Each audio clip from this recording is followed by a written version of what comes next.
And now, weighing in out of the blue corner, Josh the Punk Thompson. 100% agree. And on the other mic, he weighs in from the red corner, Big John McCarthy.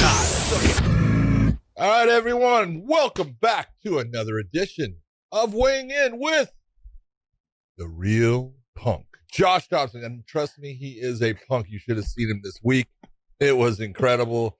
The guy just could not control himself. It was in rare form. Attacking people. It was just wrong, but it was funny as hell. And me, John McCarthy. This is edition number 81, I believe. And we got Podcast Dave there on the controls doing his magic. We are here to bring you the world of MMA. And boy, we had a good world going for the last couple of days. Shows on Friday, a couple shows on Saturday. We got a lot to talk about. And we do have the upcoming fight with Tyron Woodley against his best friend, Colby Covington, coming up that we're going to do a little bit of talk about. If you have a friend out there that's interested in MMA, talk to him. Bring them to either one of our podcasting platforms of like YouTube, Google Play, Spotify, Stitcher, all of those. Tell them to sign up, subscribe, give us a thumbs up, and become part of the Weighing In community. You can also get one of our t-shirts by going to ProWrestlingTees.com. Go to ProWrestlingTees.com, punch in Weighing In. You're going to see a bitchin' picture of Josh Thompson and me. Okay, maybe it's a good picture of Josh, maybe not me. But then hit that picture, you get our t-shirts will come up, and we got a couple of cool designs. If you want to buy one of them, we will give you 20% off if you enter the code GOAT. GOAT for greatest of all time, and that's what the Weighing In podcast is, not Josh Thompson. Yes, what's up, my brother? The champ is here. The champ is here. The crowd goes crazy. It has to be a total of like 8 hours since I've seen you. It has been. Okay, so if you guys think that we look high or drunk or stoned or whatever it is, we are not. No matter what John says, we are not. Just no sleep. We got done with our show on the East Coast at 12:30 in the morning, 12:45. Our flights were at 3:30 a.m. to leave to the airport. It's an hour flight to the airport. And my flight was at 6 a.m. It's an hour flight to the airport? Oh, sorry, hour drive to the airport. Hey, you almost missed, your guy missed the airport because we were right behind you. Where the hell were you going? Me? I swear, I almost missed my plane. He kept going. He kept going, and then finally he said, "Oh shit, I went the wrong way." I'm like, "How far?" He's like, "Oh, about 20 minutes." Nice. I almost missed. You're almost in Boston. Yeah, and I was telling, I told Conrad, the guy who books our cars service, I said, Conrad, he drove 20 minutes past the exit to the airport. I said, so we got to drive 20 minutes back. Yeah, I've had the worst luck with some of my drivers. One time my driver was 30 minutes late picking me up at home. And then going to the airport, I told him, I said, I'm in such a hurry. You need to get me there. I need to be there because it was our first show for COVID. And so I knew I had to get there that night because I had to do the test the next day. Otherwise, I wouldn't be able to do the show. Or I would have missed all the other things, production meetings and stuff because of the 24-hour quarantine. Anyways, I kid you not. I was like, oh, yeah, okay, I'll get you there. He gets, he starts driving. We get halfway there. This dude stops for fucking gas. Who in the hell doesn't fill their car up before they pick someone up to take him to the fucking airport? Especially the same guy that you had driving you last week to our show that you missed. Oh yeah. The one, I actually never had that guy, to be honest. Never had that guy. I show up in Mohegan and John goes, "Don't ever do that to me again." I was like, "Why?" He's like, "You just left me high and dry." I said, "You were with Dave. You're fine." You're with Podcast Dave. Oh man. Look, we had a lot of good shows this weekend. I thought the UFC show was just as good. I thought the girls fought their fucking ass off in that show. Boy, they did. Yeah, and then Friday night we had a couple really nasty ball kicks. That we Jesus, it was. I felt so bad for both guys, both of them. I don't feel bad for one. I feel really bad for the other. Just because you know who it came from. So and the way it came. Yes. The second one too. The first one and the second one, they came together. We're both the same. Well, both same technique, spinning back kick, which generates a ton of freaking power. Poor Peter Stanonik, man. He got hit with the second one. I didn't know what to say. I was just like, I don't know what to do, man. That's just horrible. You know, and you look and man, he's on the ground and he was actually, and this is, you'll have guys that are groaning and moaning and even crying at times because, hey, it's painful, especially, and it's the frustration also. He was just, it's the guy that hit him too. You're looking at I think Ray Daniels knows how to throw a spinning back kick pretty well. You think? He lives off of it. And man, that second one, that just hit him so square in the pills. It was fucking horrible, man. Oh, dude, man. He took I don't know, whatever they are, man. You want to call them Excedrins, Bears, whatever they're. He pulverized those fuckers with the second one. It was just horrible. What are those hammers you hit to soften the meat? It felt so bad. Because if you guys didn't see the fights on Friday, he hit him with the spinning back kick first, but the heel hit into the lower part of the abdomen. But then the foot went across the cup. And we saw Peter Stonona go down, but then you could tell it hit hard enough to where he was drooling at the mouth because he just didn't care about anything else but just trying to get a deep breath. Like, just breathe.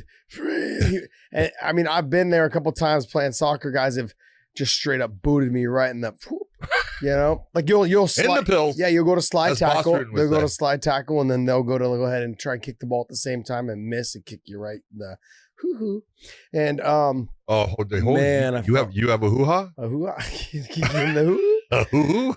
I mean, it was painful. So these Peter he dropped to his knees and he was drooling out of his mouth. You could just see that he was in so much pain.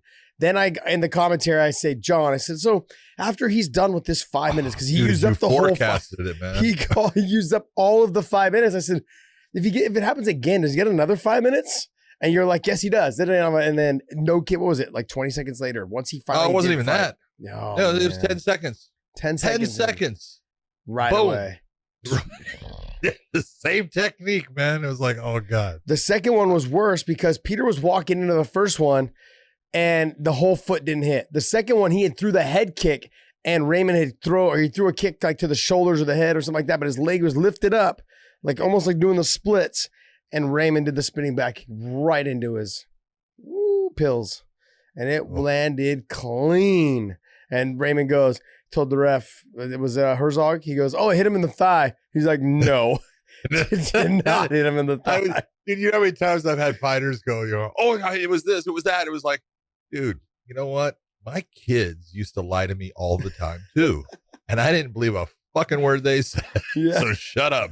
I know, I saw it, man. It's just the truth. So great. Right.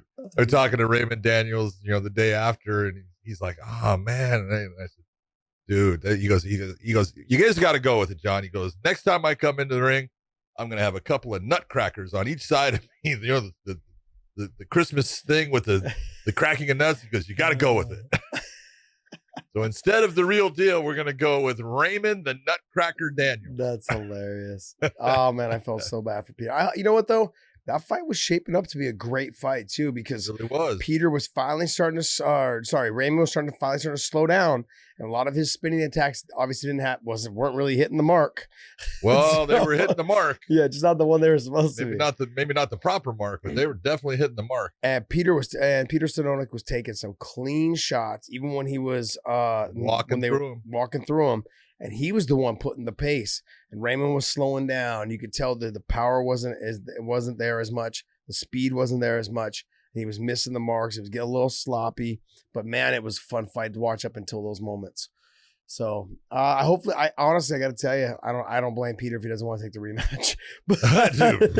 But I would love to see that in the rematch. I'd love to see. I would love to see it in the rematch too, because he had, we had talked about that fight earlier, and I said, look, at the way to beat Raymond, there's the blueprint on how to beat Raymond is there. It's just that most people cannot follow it. And it was written by Nicky Holskin in kickboxing. And I did one of those fights. And Nicky used to take everything that Ray, all that motion, all of those flashy techniques, and he would walk through them. He would take the abuse. They hurt, but he would just make sure that he didn't get hit with that one that was going to put him away, and walk him down, pressure him, and just make it to where he was having to fight so hard to keep away from that pressure that he started to burn out. And to me, that's what I saw that Peter Stodonik was doing. He was trying to put that same type of pressure it would have been interesting to see how that fight played out. But in the end, we did not get to. We saw a little bit of wrestling though as well from him as well, Raymond Daniels. And it looked like a couple times he was trying to set up like a toe hold or a leg lock, I think, in one of the. He grabbed that foot and I goes, "You go for a toe hold." Yeah. And when I had talked to him after we did the fighter meetings, I had ran into him, getting adjusted at one of the chiropractor tables, and he had said, "Yeah, I've been working on a couple leg lock attacks, but it from the standing position where he jumps into it." And I was like, "Oh, okay." He's like, "Something I might try, depending on where we're at." And I was like, "Oh yeah, I'm excited to see it, man." Like I guess he has some setups. Him and Mark Munoz have been working together for some setups on in. And he said that it's been working and catching people in the gym that he trains with all the time. I said, "Hey, this is great." But I mean, I don't think the nut shot was in the game plan. No, don't think so. But the fight after that, Taylor Johnson. Come on, dude. Tombstone looked good. Yes, he looked good. We had talked about him earlier and stuff. And we had talked about the leg locks because we know that he does enjoy utilizing leg locks in his attack. He came from the Dean Lister, Jocko Willink, Victory MMA down in San Diego, and he's not there now, but that's where he came from. And when that's your base, you tend to go back to that base. And, you working out with Ed Ruth and talked about it, said, I don't know if he'll catch him with the legs, but he did. Yeah. And it was that, dude, and I don't even know what to call it because it's really not a submission. That the way he extended his knee to the side at one position, I was like, oh, dude, it just looked nasty. And Ed Ruth he's got a pain tolerance because anything with my knees, it's very fast tapping. Yes. But it's man, in the end, it was that tenacity of staying with the technique and finally getting that heel hook set. You got to look in Taylor Johnson. He has that one loss against Muniz that was in the Dana White Contender Series. He was undefeated going to that. Muniz just won his first UFC debut fight in an impressive fashion. Taylor Johnson's going to be something special. He's good. Yeah, he's tough. I hope we inked him to a long-term deal, not just a one-off, because when I was doing the research on him, I was very impressed with his aggressiveness, his willingness to go ahead and wrestle and strike. His ground and pound is nasty when he gets on top of you. Yeah. And I wanted to see him do more. But I mean, honestly, he did a great job. And I felt there's a couple things when I was talking and we were in the middle of the leg lock exchange, and I told myself I would never do this as a commentator, and I did it. And I was so mad at myself after I got done. Because back in the day, and I love Frank Mir, but Frank Mir, when he was the commentator for WEC, he used to say when submissions were on or close, "Oh, it's done, it's over and over," and the guy would get out. And I was like, you gotta stop saying that. And it would happen a lot. And so I said, I would never do something like that. And I said, I've trained with Ed on the ground, leg locks, all these things. But then I also think after I said it, and after the fight was obviously over from a leg lock, after I said Ed would get out, I'm thinking to myself, I'm also not 185 pounds with the leg strength of this guy to do the same thing to Ed, like hip into him, break his balance, do all those things. I was like, man, I consider myself pretty decent in the leg lock area. I mean, but the new age jiu-jitsu, the new age leg locks, they've got so many different ways of setting it up, different ways of attacking. So many setups now. Different ways to set up the legs to make sure you can break their balance. And Ed just didn't make the right decisions in when he came back up to his feet. And I tried to talk it through on the broadcast. And no matter what I said, I had already put my foot in my mouth. So it was one of those. And I was more mad at myself for doing that. It's so hard with leg locks because it only takes the legs set up as far as you controlling their legs with your legs and controlling their body position is one element of it. And then the other element is your upper body and what you're going to do as far as grabbing either, for that heel hook, hooking the heel with your arms and pulling, or setting it up where you're grabbing the ankle area for the knee bars or whatever it's going to be. So there's so many elements going on. And it only takes that quick second for it to go from, he doesn't have it to, it's on. That's going to be tight because that's really, when you're feeling it. How many times you been in a heel hook and you go, it's nothing. Yeah, it's funny you said that because I thought we talked about it last week with Thomas Dion. I was cornering him one time and he took the guy down. The guy swung for the leg lock and I was as I'm telling him, just kick out and get away. Just get up, get back to your feet. He's like, I'm good. Second later, he's tapping. That's how fast it is with the leg locks. The issue that I had, the same mistake that Ed made, wasn't the same mistake that Jon Fitch made, but they've got, like, Jon could have came up, and we'll talk about the Jon fight, but Jon and Ed kind of made similar mistakes, but in different directions. Jon laid back, and Ed went forward. Ed went over the body, which that then gave all the hip mobility to Taylor Johnson to go ahead and break his balance instead of tripoding up and putting the bottom of his foot to the ground and then being able to push the knees and the feet down the leg so he could try to clear his heel and get out from there, or at least clear his knee so then his knee and his ankle weren't in jeopardy of getting locked. And he didn't do that. I thought it was a great performance by Taylor, and it was awesome to see, man. I thought it was awesome. You know, and we talked so many times about Ed Ruth, and here's a guy, 3-time NCAA champion, doesn't use his wrestling. And he came out. Yes. And he did exactly what we've said he needed to do on a lot of these fights. And he went for that takedown and stuff. And so you look and you go, we have no fucking clue what we're talking about. Yeah. Yeah, it's true. Well, it's true though, but we've been trying to get on him forever about wrestling, you know, in AKA, because, you know, that's where Ed trains at. We've been trying to get on him forever about it. And I think this time he saw some of the past fights that Taylor had fought and he saw how aggressive he was with his hands. And he thought, maybe if I wrestle him a little bit from this position, slow him down, wear him down, take some steam off of his punches. They probably went back through and watched his Contender Series fight and saw that, you know, like if you get in there, if you can take some of his abuse, this kind of stuff, you'll be able to last and make a mistake and he could probably sub him. I thought maybe that's what they were thinking. And even though he's managed and trained by our guys, I don't do a lot of talking to them about what the game plan is, because I don't want to be in there saying it and then losing my relationship with other people. Yeah, so absolutely. But I was very impressed with him, and I hope we did sign him to a long-term deal, because they did. I think they did. Because I think he is someone that he's just going to be fun. He's just going to be fun to have, even if he never becomes a world champion, which there's a good chance he may. But I'm saying, even if he doesn't, he's still fun to have on the roster. Still action packed. Still wants to get after it, and he's how old is he? He's 29 years old, right in the middle of his prime. Big difference that he goes for it. Yes. You know, when he goes, and that's what you're looking for. You're looking for that guy that is not looking to control. He is looking to finish. That's obviously what Taylor Johnson is looking to do, and that makes him fun. Yeah, can you scroll up on his yeah. So look at all these fights. What is he? 6-1, 6-1. His one loss is to, how do you say his last name? Muniz. So his one loss is there, but all of his fights, nothing past the second round. All of them are first round. He's either finished you. He's got one finish in 8 seconds. He's got two finishes, or one finish at 36 seconds, and the other one at 1 minute 36 seconds. And then he's got another finish in the first round by punches, all of them by TKO 8 seconds. And KOs. 8 seconds, 1 minute 34 by TKO, 2:43 by TKO.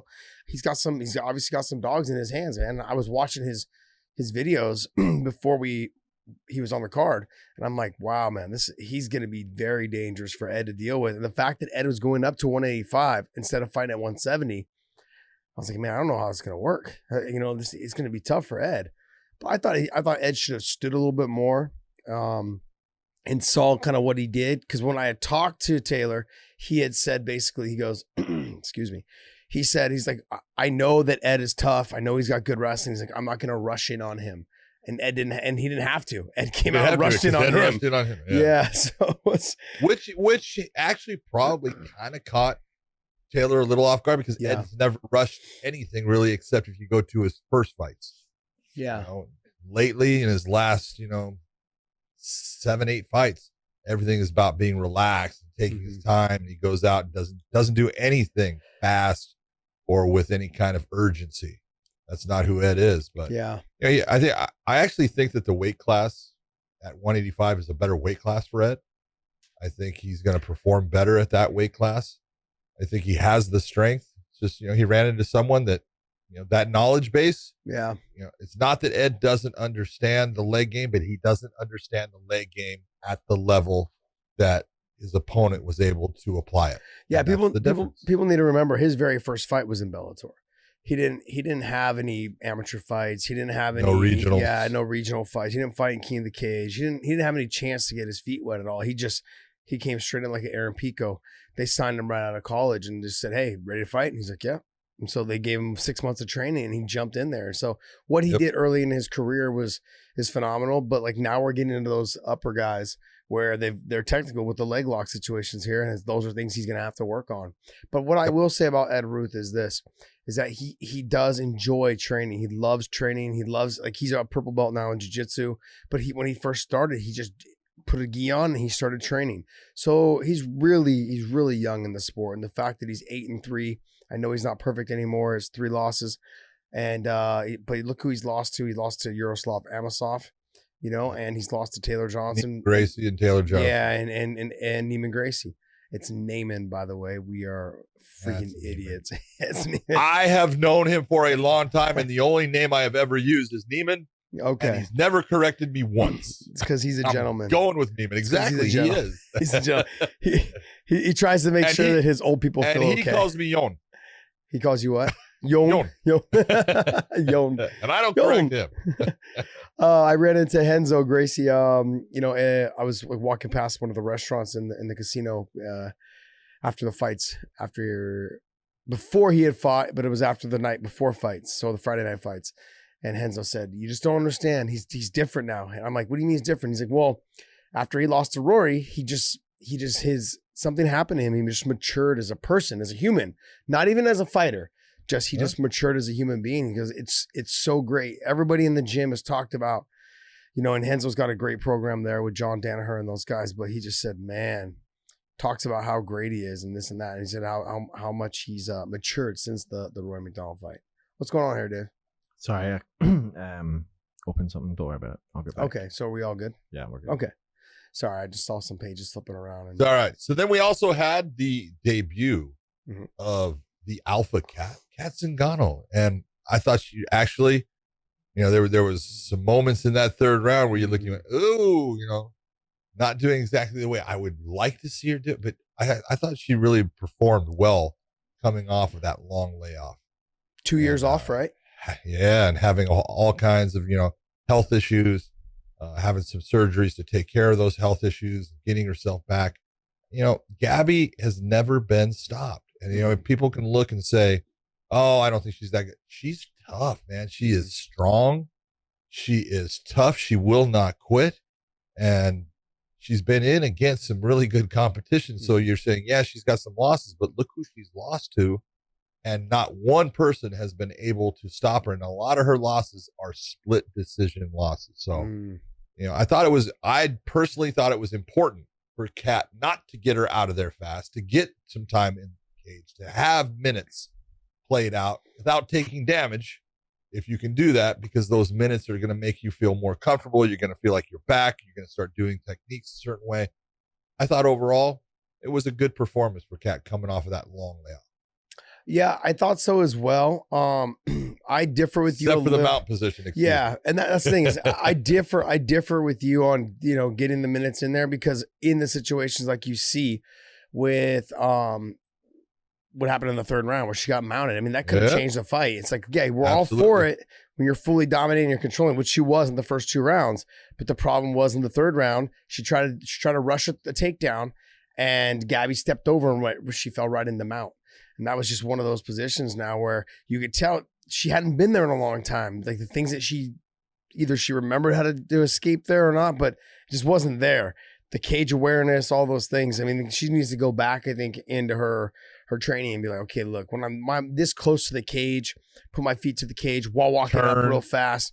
We saw, was it Peter Stanonik who did it against Raymond? No. Somebody did it. No, Ty Werder. Ty Werder. Oh, that was a great fight. We'll get into that one too. But he did a great job of while walking off of the cage and exploding out of the back door, and phenomenal. And his feet were actually further away than Kat's were from the fence, and Kat didn't use that exchange, that escape.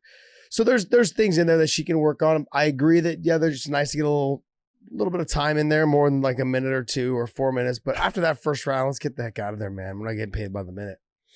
So you can get some rounds inside the practice room where, you know, it doesn't count on your record. As long as you're not getting damaged, the minutes are okay. That's true. When you start getting damaged, then the minutes are bad. Why does she want to come in and fight at 45 rather than 35? Mainly because Bellator doesn't have a 35-pound class. Think about it, Dave. No, but come on, man. I know. Well, here wouldn't they want to make her either make her a champ at 35 and then give some more opportunity, or she would drop to 25? Yeah, she's gonna get smashed by Cyborg, and she's 38 years old. She's you have to remember this though too, is that Bellator's not in the business of trying to make people champions, and you know the UFC. I mean, even though maybe sometimes it does seem like for both promotions that of course they would like to guide those people there in that direction, and that's smart business practice. But they're not in the business of making people become champions, you know? And so as much as that's true, I think we will eventually line up the 135-pound weight class. But right now, when we had talked with Rich Chow and Kogan and those guys, you know, for Bellator, the more weight classes you have, the more, I don't want to say more problems you have, but like it's not just for women, but for all of the sports. The more weight classes you have, the more fighters you have, and then also just the more headaches you have, because fighters are nothing but headaches. And let's be honest, because I was one of them for a long time. We could be a fucking pain in the ass. Oh, I'm going to say yes, you can. Yes, you can. So more focused on Kat then. What's your thought on her coming in at 45? Because there's no way she's beating Cyborg, and she's probably got a couple years left. Whoa, look at the big mouth on Dave. Yeah. No way. I mean, are you disputing that? No, but here's the thing. It is a fight, and anything can happen. The other thing as well is that Cyborg's got a fight lined up already, and she's got a tough fight. So we'll see what happens there. The other thing as well is that when Kat had came into the organization, she had basically said like, hey, I'm weighing about 155, 154 right now, and I'll probably fight at 45. She may try to make the cut down to 25 eventually, but at 38 years old, I don't think she should. But she has when I was talking with her, she said 135 would be perfect. And I could see that maybe they wouldn't start a weight class for her, but Bellator's also very good at just doing catch weights, knowing that if it's not for a title, what's the point? Like just match up people to fight. Like now, if you're going to fight Cyborg, it's got to be at 145, you know? And if you want to fight Alimale, if you want to fight Alimale, it's got to be at 125. And there's no way around that. So if you're not fighting for the title, then what's the point of having them cut weight or anything? As long as you're the same weight, it doesn't matter what weight that is. But then doesn't that affect the ability to say that you're building a weight class because you're not fighting at the weight that you eventually intend to fight for a title at? No. Here, I want you to think of it this way, Dave. As a business person, because every promotion, be it Bellator, the UFC, LFA, whoever it's going to be, you're in business to create certain things. You want to create what you think are going to be fights that fans are going to like. You want to have competitive fights. So when you take a look and Bellator would have the same problem that the UFC is having in reverse, take a look at the UFC's featherweight division for women. Who do they have? Right now, they have their champion, Amanda Nunes, fantastic. They have Felicia Spencer, who Amanda just dominated in a 5-round fight. So really, she's not competitive with the champion right now. You can't bring her back for a fight. And they have Megan Anderson, who Amanda's going to be fighting. That's really all they have in the 145-pound division. Now they have their 135, which again, Amanda's the champion, but then they have a lot of ladies that are in that weight class. But what happens is you start to open up more weight classes. Now you start to diminish your weight classes as far as who's going to fight where and who will fight who, because you'll get some of the women are going to want to move up to 145 and be in the 145. Some want to stay in the 135 and stay there. Now those are ones that if they want to be in the 145 and the other one wants to be in the 135, you can't match them up because they go, no, that's not my weight class. Yeah. And that's just the way it is for matchmakers. Matchmakers are the ones that want as few weight classes as possible because they're the ones that have a hard time with more weight classes become more problems for them. And it's understandable. And Kat is in a position where if you're Bellator, you're looking to say, hey, we have 145 and we have the best 145-pound division in MMA for women, but we don't have 135-pound. UFC has the best 135-pound division for women. And you can look and say, am I going to try to build a division around a fighter that's 38 years of age? That doesn't make sense. No. So you want to fight? I would love to have you fight my promotion, but you're going to have to fight where I have other fighters to match you up. And that's the weight class of featherweight. And, you know, that's just the decision that the individual fighters got to make. Am I going to go up in weight to fight there, or am I going to try to find a place that will take me, that I can make the money I want and be at 135? Sounds like bad discipline for the athlete, though, does it not? That they're only going to drop to the weight for the title rather than like trying to make that weight and compete in that weight. Let me ask you this. Let me ask you this: is it the promotion's job to discipline the athletes, or to like make sure that they're on structure? If they sign a contract to fight, and as much as I'm always on a fighter's side to like over the promotion, the one thing the fighters needs to do is fucking honor the contract, and like whatever they agree to weigh in at, they need to make that weight. And that's the issue. And like, when they don't make the weight, it's no one's fault but theirs. It's not the promotion's fault. It's not the coach's fault. It's their fault. We had some fighters that didn't make weight this week, and I was like, and they miss it by fucking a lot. 5-6 pounds is a lot. Gabby Holloway being one of them. Kat's opponent. And the fact that she Kat's opponent, the fact that she missed it by that much, I'm like, just unprofessional. It's just very unprofessional. And like, I actually had talked. I was like, it's so unprofessional. We got to start thinking about, hey, we'll give you the one time of doing this, but if you do it again, like we just start thinking about cutting you guys. Yeah, bye. Like if you're the one that agreed to the weight, and this is what makes it even worse. Bellator is very open about like, hey, if you don't think you can make the weight, let's just go ahead and call it 140, 148 or 150 or 137. Like let's not say that you can make 135 when you can't make, or 145 and you can't make it. Let's call it 151. Let's call it 150. They can adjust the contracts to whatever they want as long as it's not for a title. Yeah, so that's it. And you're looking at. I want you to think about this, Dave. When you have fighters and they're, when Josh was fighting and he weighed in at 155 pounds, do you think he's stepping into that ring at 155 pounds? No, he's stepping in at 170, 171, 172. While other guys weigh in at 155 and they're stepping into the cage at 183. Max Holloway weighs 145. He weighs in at 145, and the night of the fight, one of the ones I did, he was 178. So when you're thinking about weight, it's about, do they match up with their opponent? Mm-hmm. The only reason the weight matters is because you have a title attached to it. So when you have a champion, you have, we'll say, what we're talking about, Chris Cyborg at 145 pounds, or you have Alimale McFarland at 125 pounds. You're not going to tell Alimale, okay, we'll do a fight at 130.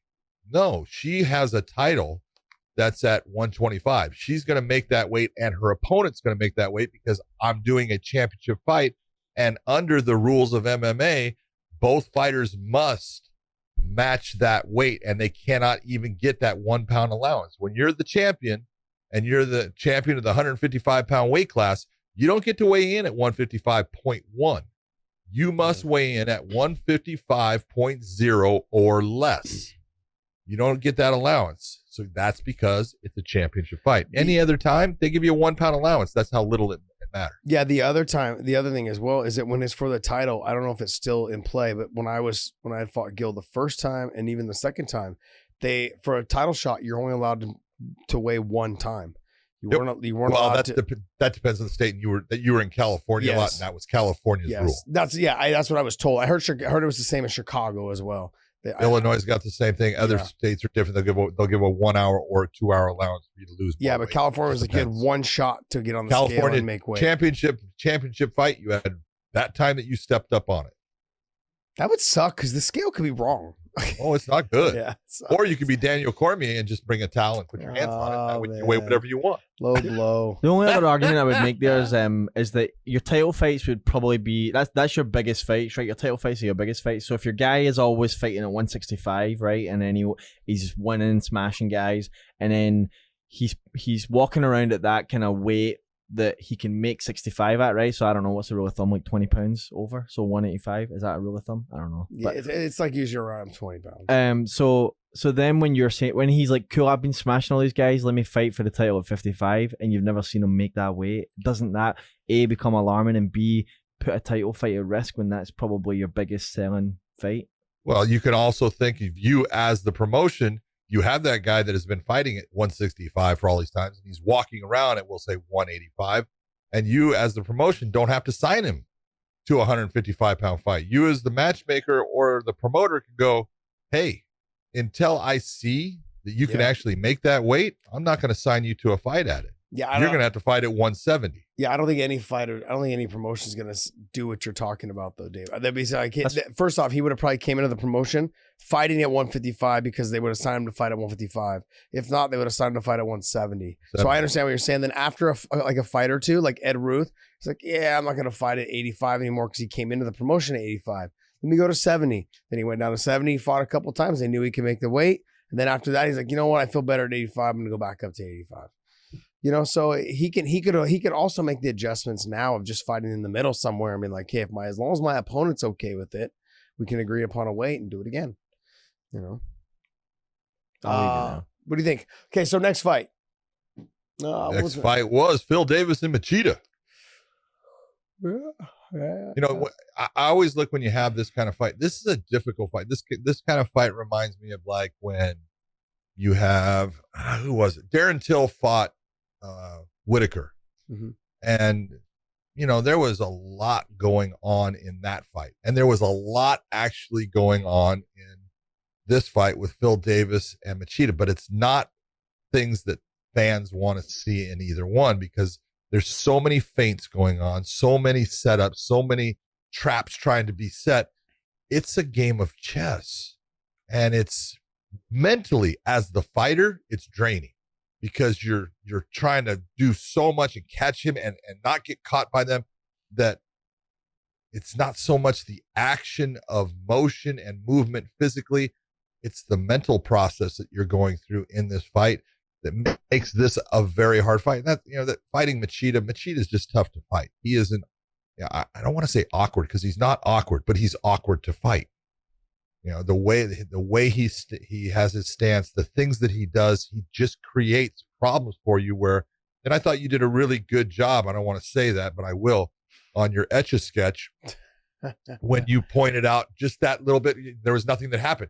He switched his feet and then he switched his feet back. But you see Gegard Mousasi at a certain point actually disengage and reset because he's getting confused by what he's being, you know, shown by Lyoto. And it's like, I need to reset. I don't want to be this close now. And so nothing was thrown, but he resets. And that's what Lyoto does. I actually thought that Phil Davis fought a really good fight overall. Very controlled, very within a certain element of, I don't want to overextend. And when he had his moments, he used that front teep in the first and second round beautifully. And I thought that was the difference in the fight. I thought that front kick to the solar plexus was what, in the end, created that situation where he was able to get other shots, create problems for Machida. And they were some of the better shots that he landed throughout the fight, just not in the third round. Yeah, he kind of went away from it. He said he got away from it because he just said he didn't feel as comfortable because Machida kept going to the inside leg kick after it. And he was getting his leg eaten up. Yeah, but I'm like, yeah, you got one round left, but you were having some success with it. And every time I saw him landing in the first two rounds, it was throwing Machida off. Like his mind, he just wasn't the same. He was like, wait a second. It's normally me, toe kicking guys to the belly or kicking you to the body. Like if you saw the replay with the Chael Sonnen, like you saw Chael walk through his body kicks, but then he went through the flying knee. Those are things that Machida normally does to people, and he was having it done to him. He's like, this isn't supposed to be happening. And there was a lot of success for Phil in that area as well. And I liked, and I didn't like your Etch-a-Sketch at all with the little loopy arrows and this and that. But it is true. Phil he has really long arms. And he does come around the guard. It kind of reminded me a little bit of Rich Franklin. Remember how Rich Franklin used to fight? He would kind of throw his right hook because he was southpaw. He would throw his right hook around the guard of when people would put their hands directly up in front. Peekaboo, peekaboo. Yeah, and he would just come around this way. Yep. And he had a lot of success that way. If you look at Nate Corey when he fought him, he threw the little right hook real quick and then straight down the middle with the left hook because I think Nate knew that kind of defense or that kind of punch was coming. So he left his guard open to block the hook, and that was the end of it all. I mean, but Phil does something very similar to that too when he comes around with those little punches, and they're not little; they land pretty hard. But he was, I thought he had a lot of success with the push kick, and I'm surprised not one takedown attempt. One. He had one. Did he? Yeah, when it was a slip. It was second round. What kind of was, but then he went in to try to take him down. Got it. But yeah, and you look and the guys that Machida tends to eat up, he's like the wrestler killer when you think about it, because wrestlers become aggressive. Mm-hmm. And you look at the style that, the last wrestler that he fought was Chael. He had Gegard after that, but he fought Chael, and you look at, the pressure that Chael tried to put on him in that. And, Chael ate a lot of shots in the first round, and in the second round, the knee came up right away. But that's what he does when you bring a lot of pressure to him. He counters that pressure very well. That's where he excels. And so when you're Phil Davis, you got to look and say, I can't do those things, because then I'm feeding into what he does well. And I thought overall, Phil fought a very disciplined and smart fight. Every time I watch Machida, there's certain things that I think about him and stuff. One of them is BJ Penn fought this guy. How in the hell did BJ Penn fight this guy? I'm serious. Do you remember back when he did that? It was in Heroes. Yep, I do remember that. BJ was 190. like 9-1 at the time. He was 190 pounds. Professional. Lyoto was 225, 222, I think. 225, yeah. I think, but Lyoto had about 5 professional fights. Yeah. But it was like, how in the hell did BJ Penn fight this guy? It's crazy. Yeah, okay, back in, what was it? 2005. March of 2005. Jeez. God damn. Yep. Crazy. K1 Heroes. Yeah. I remember that. BJ had actually just left AKA. He was training with us for all of his previous fights up until the Jens Pulver fight. He had just left, and I think he fought Dwayne Ludwig, Lyoto Machida, and the K1 Heroes. Yep. Those were his fights. Yeah. Lyoto, but Lyoto was also a lot thicker, a lot bigger back then. Like he was slim. 225 pounds. Yeah, and he looked like, but he looked a little like, chubby. A little chubby. He was a little rounder. nothing wrong with the roundness, brother. Let me tell you. Yeah. You carry it well. Rounded smooth. rounded is a shape. That's right. Round is the shape. But look, I mean, I just, here's the thing is I don't feel bad for Phil. What I should say is Phil has a tendency to have to fight guys in a way that will slow them down. Like when he fought Ryan Bader, when he fought Lyoto, it's just like, oh man. So when you get into these fights, his fights sometimes don't end up being what they could be. Real exciting. Yeah. But he's had some really good ones. Yeah, he's had some great ones. The Liam McGeary fight was good. What was the other one? Both Liam McGeary fights. Yes. With what's his name? Lynn Vassell.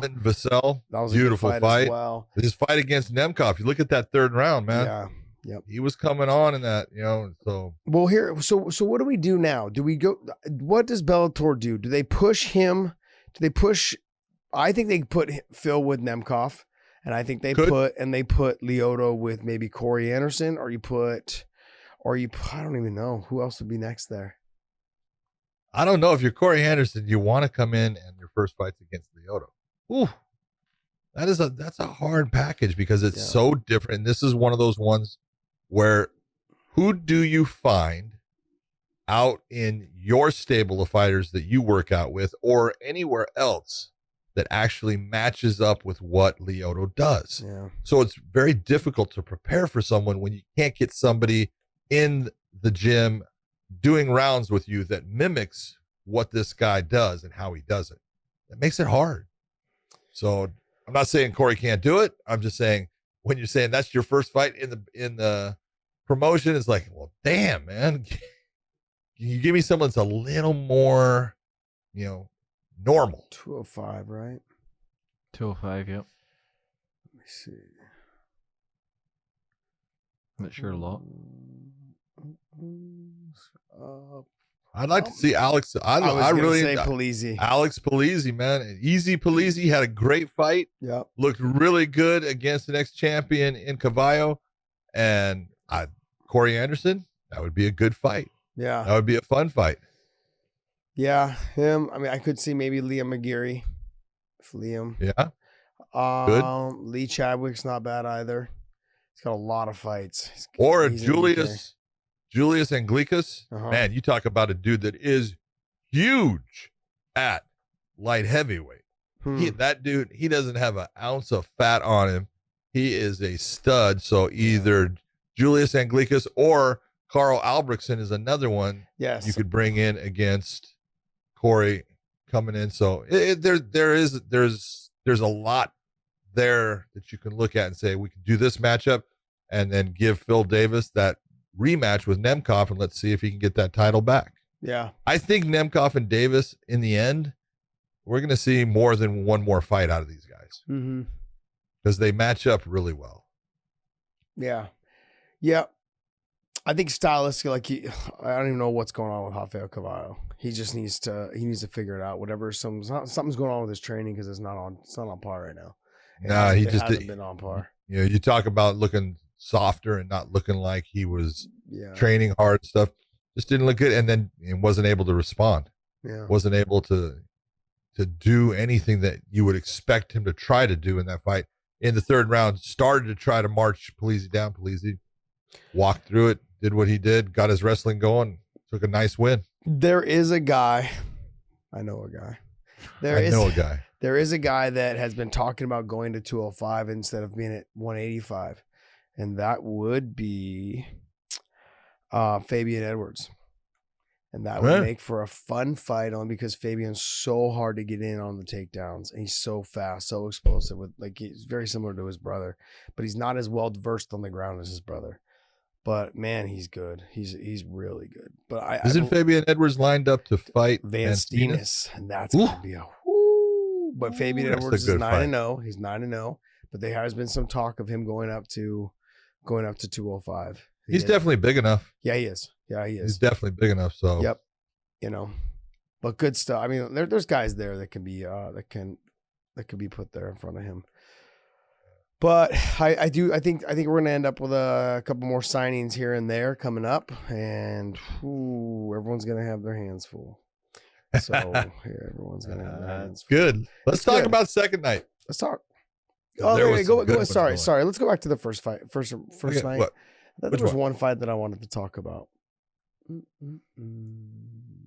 But you can't remember what it is? No, I want to say it was the Leslie Smith one. CTE. I want to say it was the Leslie Smith one, but there was one other fight on there. Maybe it was. I've got it loading right now. Sorry. Yeah, I can see that. Just can't believe your brain, man. Gotta fix that thing. Gotta train it better. Read some books, man. If you can read. What the hell did you just say? Read some books, man. All right, he said he wants you to get on the alpha brain. Keith Lee. I wanted to talk about Keith Lee. Oh God, he looked good. I wanted to talk about him. I was like, man, there was a fight in there that I wanted to talk about. Keith Lee. I thought he looked great. Kevin Lee's brother? Yes. Might be surpassing Kevin Lee. He looked phenomenal. He looked amazing. Stick and move, good takedowns, like good footwork, explosive. Fast. Put his combinations together. He was going to the body, then coming back up top to the head. I thought he looked phenomenal. When he fought, Zenny's very tough. Like he just comes forward, big punches, has a granite chin. I was really shocked. He took a shin to the chin. Wow, dude, is straight out. That shin landed right in the middle of his chin, and he just took a step back and came forward. It reminded me of Rampage Jackson when I first watched him against Marvin Eastman. I was like, oh damn, you just don't do that. I'm sure Keith Lee had to look and go like, are you kidding me? Wow. I know that hurt my shin. What do we do with him from here? I mean, Keith Lee's got to go probably right up to let's talk about him and maybe Josh Hill. Oh, don't not yet. Man, Josh Hill's got a lot of experience. He's good.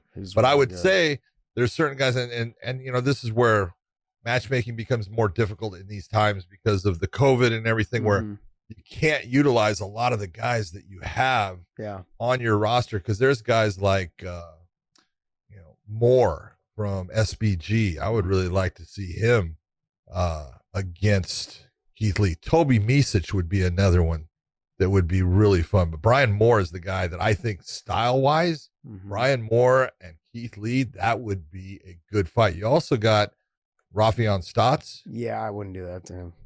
Not right now. I wouldn't do that to him. So scroll back up. Why. There was a guy up there that I was looking at. Like Brian Moore is definitely in that. Brian Moore would be fun because Brian comes after you. Brian Moore, and then I just saw. And I know he's not a big name, but stylistically it'd be for a fun fight. Mike Kimball. But I'm saying it's not fair to Keith Lee because he's on a winning streak, whereas Kimball's lost, I think, two in a row. Or right now, I don't think Kimball wants that fight. But that to me would be a fun fight because they're both fast and explosive. Oh, it would be fun. Yeah, but I think super athletic. Keith Lee would come out on top, I think, but it would still be a fun fight. Yeah. But yeah, you wouldn't want to go backwards for that fight, to be honest. Yeah. He's looking good, and you can see the improvement. You know, what's he on as far as a win streak? It's got to be he's on what, a 5 or a 4 fight win streak? 4 fight, yeah. Because I know he had the 2 fights in between where he had losses, but 4 fight win streak now. He's in a rhythm, man. You can see it, and just when you're watching him, you can see how relaxed he is, the comfort level in the cage. You know, he's looking really good. Really good. If I was going to match him up, because we already know that Higo's matched up with someone, so it won't be Higo. I would say probably Josh Hill, but that'd be an extremely tough fight for him. I wouldn't do that to him right now. I can see maybe a James Gallagher, but I just don't know if he would do that because James also, what is he, 10-1? So that, I mean, but Cal Eleanor and James Gallagher are supposed to fight. But I think Cass Bell would be a good one. You know, Cass Bell's got long, good wrestling. He's big, he's long, he's got good wrestling. Yeah. You know, so there's guys in there. There's guys in that way. So I feel like our 35-pound weight class is tough. It's really tough. It has fun. really gotten better over the last couple of months. Yeah. So good stuff. And then we had the championship fight. So the next night. So we'll talk about Juan Archuleta. Whoop, whoop. Good stuff. Let's talk about that fight. Let's go straight to that one. Because that one I love that fight. Yes. I thought, man, we talk all the time, and you and I are just, that's all we do is bullshit about fights all the time. We're nerds, man. Fucking A, we are nerds, I swear. But I'm a good nerd because this is, this is important shit, man. Oh, jeez. It's true. It really is. Really is. I got to tell you, we get a lot of compliments about, like about our fight analysis and not just about a podcast, but like the way we break down fights for Bellator as well. So a lot of people have been loving how we break it down, and we also have a lot of fun because, I like to pick on you. That's all we do. I like to pick on you. And we both like to pick on Goldie, which is even fun. Well, I was going to say, and it really affects me because I never come back with anything. Well, that's I'm just so, I mean, like, I hope Morrow can take the abuse I'm gonna give him when we do a show with Morrow. Let's not go there. Oh no, Morrow. I love Morrow, man, but he's awesome. I hope he can take it. But the fight between Juan Archuleta and Patchy Mix, man, you talk about everything in that because we talk all the time about confidence. You got to be confident as a fighter. Confidence makes you dangerous. Then we talk about fight IQ all the time and doing the right things and understanding the maturity of a fighter that has a lot of fights under their belt compared to that young guy that has got this great record but doesn't have near the competition experience or the level of competitive experience against these guys that end up making you better. There's times when you lose the fight, but that fight makes you better in the future. And I look at and in fact, I was texting with Juan Archuleta after the fight and said, man, I know that fight against, Patricio Pitbull frustrated you and you were crushed that you lost it. I said, but you learned from it. It made you better. And it's the reason that you won that fight tonight. And it really was because he understood after fighting Pitbull. Pitbull didn't come out and go after killing him and trying to get him out of the first round. Pitbull's going to sit there and say, I'm going to make you fight my fight. If I take 5 rounds to beat you, then I take 5 rounds to beat you. Doesn't matter because I'm going to walk out of here as the winner. Mm-hmm. And Juan Archuleta learned from that. And the game plan that he and his team came up with was perfect. They knew that Patchy was going to be tough. They knew he was going to get to the body lock. They knew that he was going to try to take him down. They knew when he got to the ground, he was going to switch to the back, like the figure 4. They knew all that stuff, and it was all about, all right, we're going to take and just slowly try to diminish him in his capabilities of getting to those positions. I'm going to punch holes in his gas tank by going to the body as often as I can, and I know that I need to drag this guy into deeper waters so that when it gets to a point where in the 5th round, Now we're back to even, and then I drowned him. And that's exactly what happened. But then I also go with Patchy Mix. Josh, I was so impressed. I thought he would get tired. Yep. So impressed that he was still going, especially after those body shots. Oh, dude, because okay, there's a reason why I am gaining this large thing around my belly. It's like a bumper. You and Dave both. Yeah, but I mean, seriously, if you've ever been hit to the body good, and you get a guy that goes to your body and you really just can't, and they just add up to the point after eventually you can't breathe normal. And that starts to take all of your energy away. Man, all the shots he took, and some of them you could see when they hurt him. Oh, yeah.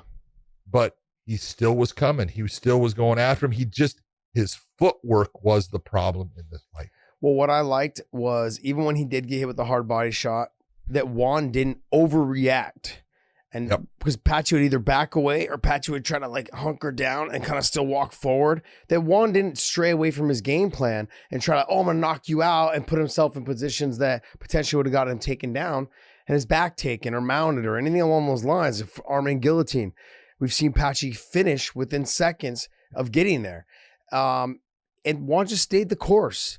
And I felt like that was the learning process between the Patricio fight and this fight. Of that, I think he thought Patricio was going to come out and try to finish him and knock him out and get after him, and he's like, I'll just be here on the outskirts of the cage, bouncing around, waiting for you to overcommit, and I'm going to hit you with something and maybe drop you or jump on you or take you down. That wasn't the case. The case in this fight was Juan came out overly aggressive and overcommitted a bunch of times in the first round, got his back taken. Remember, he missed, and the same thing happened in the second round. Came out, and his corners had told him exactly what you and I were saying on the broadcast, is he's overcommitting. He's like lunging in. He tried to knock him. He tried to hit him with some big shots. He's jumping in. Patchy ducked under, got right to the takedown, right to the back, jumped to the back, right. All these things, he was able to get him down and just work his way up. Mounted him, back took him.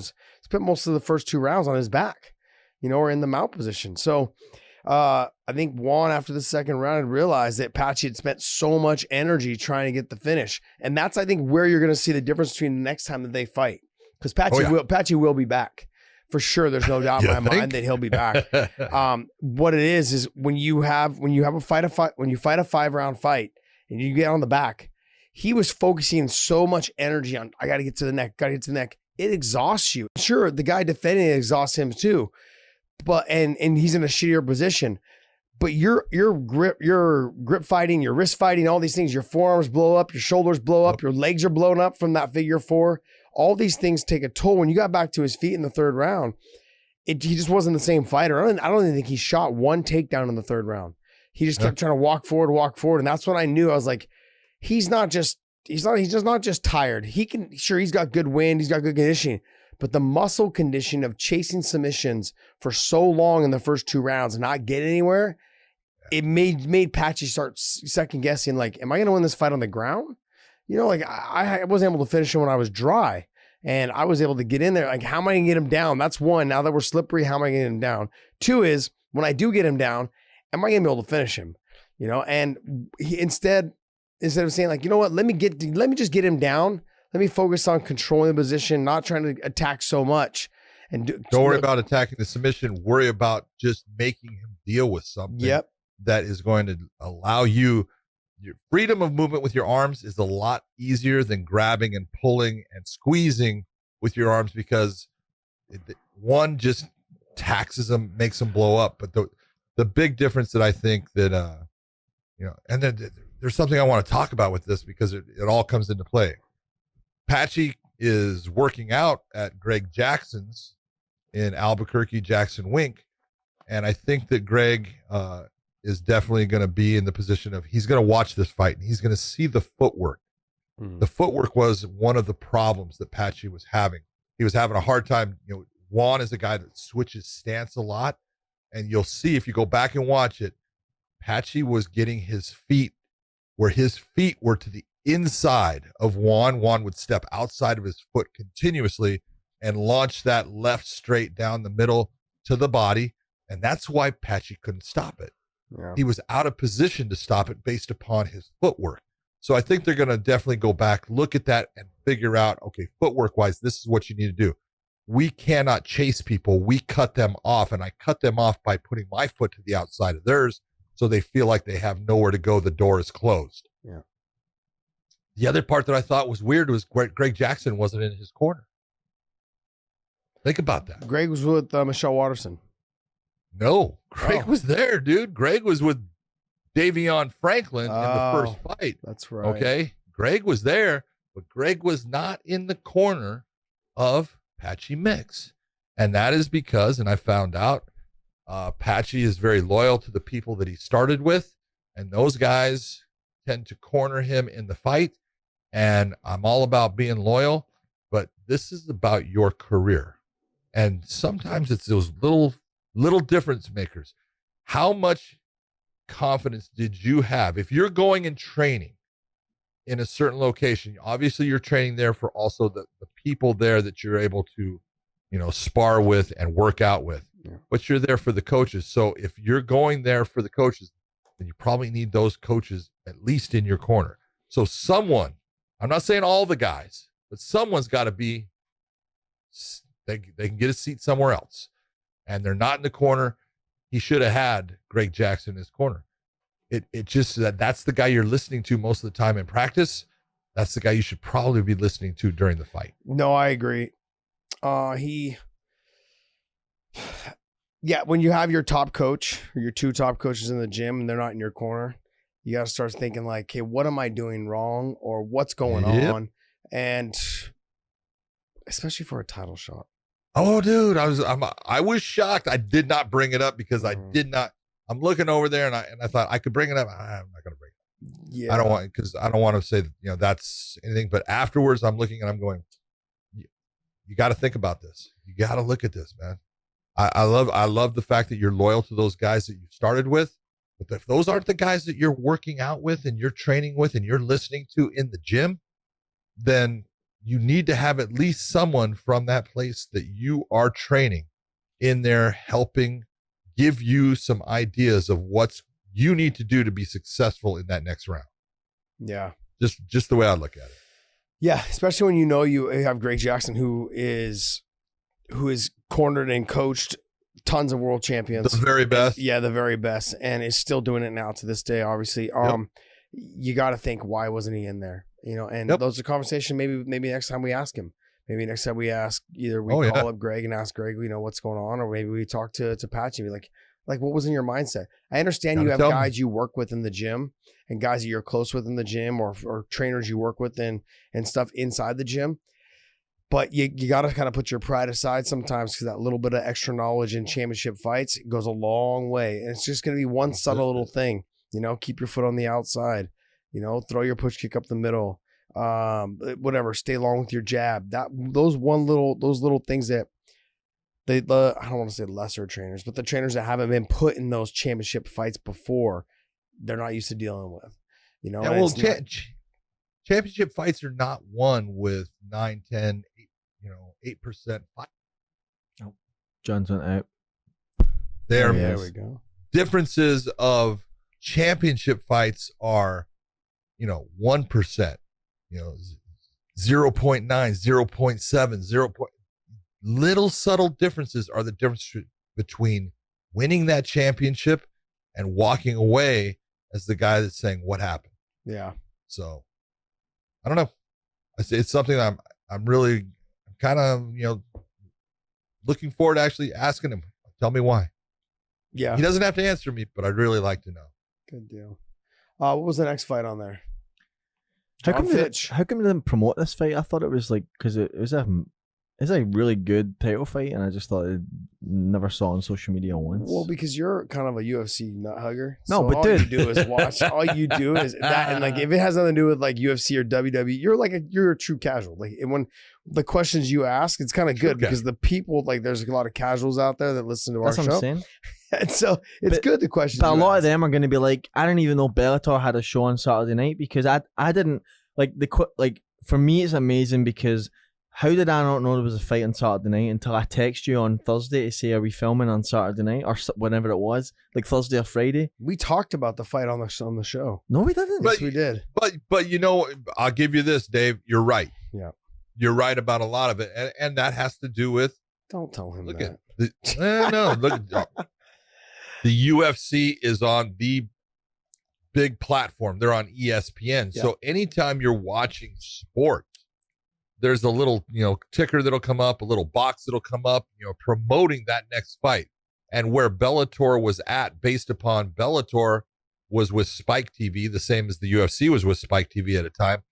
And then Spike TV switched over to the Paramount Network, and that network itself changed from being, the all-male network, which Spike was supposedly that's what they were, into this movie platform. And so Bellator was kind of a little bit lost with the Paramount Network, and we did not get the marketing. We didn't get that, that push and all of those ads and things coming out about the next one. You didn't see many of them. I think that's what you're going to see as a difference now. That's why Bellator just moved over to CBS Sports. Now you'll get more of the same thing that you're seeing with the UFC. No, but specifically even on Bellator's social media, I only knew that there was Machida and Phil Davis fight. No, they pumped the Patchy fight more than they pumped the Machida and Phil Davis fight. I went back and looked and I didn't see a single thing. Really? I didn't see anything. I don't know if I believe you, but look, I agree. I don't know if I believe you. I don't know if I believe you. But John did hit the nail on the head. We will get a lot more. First off, Paramount didn't give us any replays, didn't do any lead ups to the actual shows, and also West Coast didn't do it live. Yeah, and that's the other thing. That's going to be something that's absolutely amazing. So everything will be done live. I cannot wait for that. That's the number one harp that I think everyone has had with Bellator. It was like, oh wait, we're watching the show on the West Coast. Oh wait, it's over.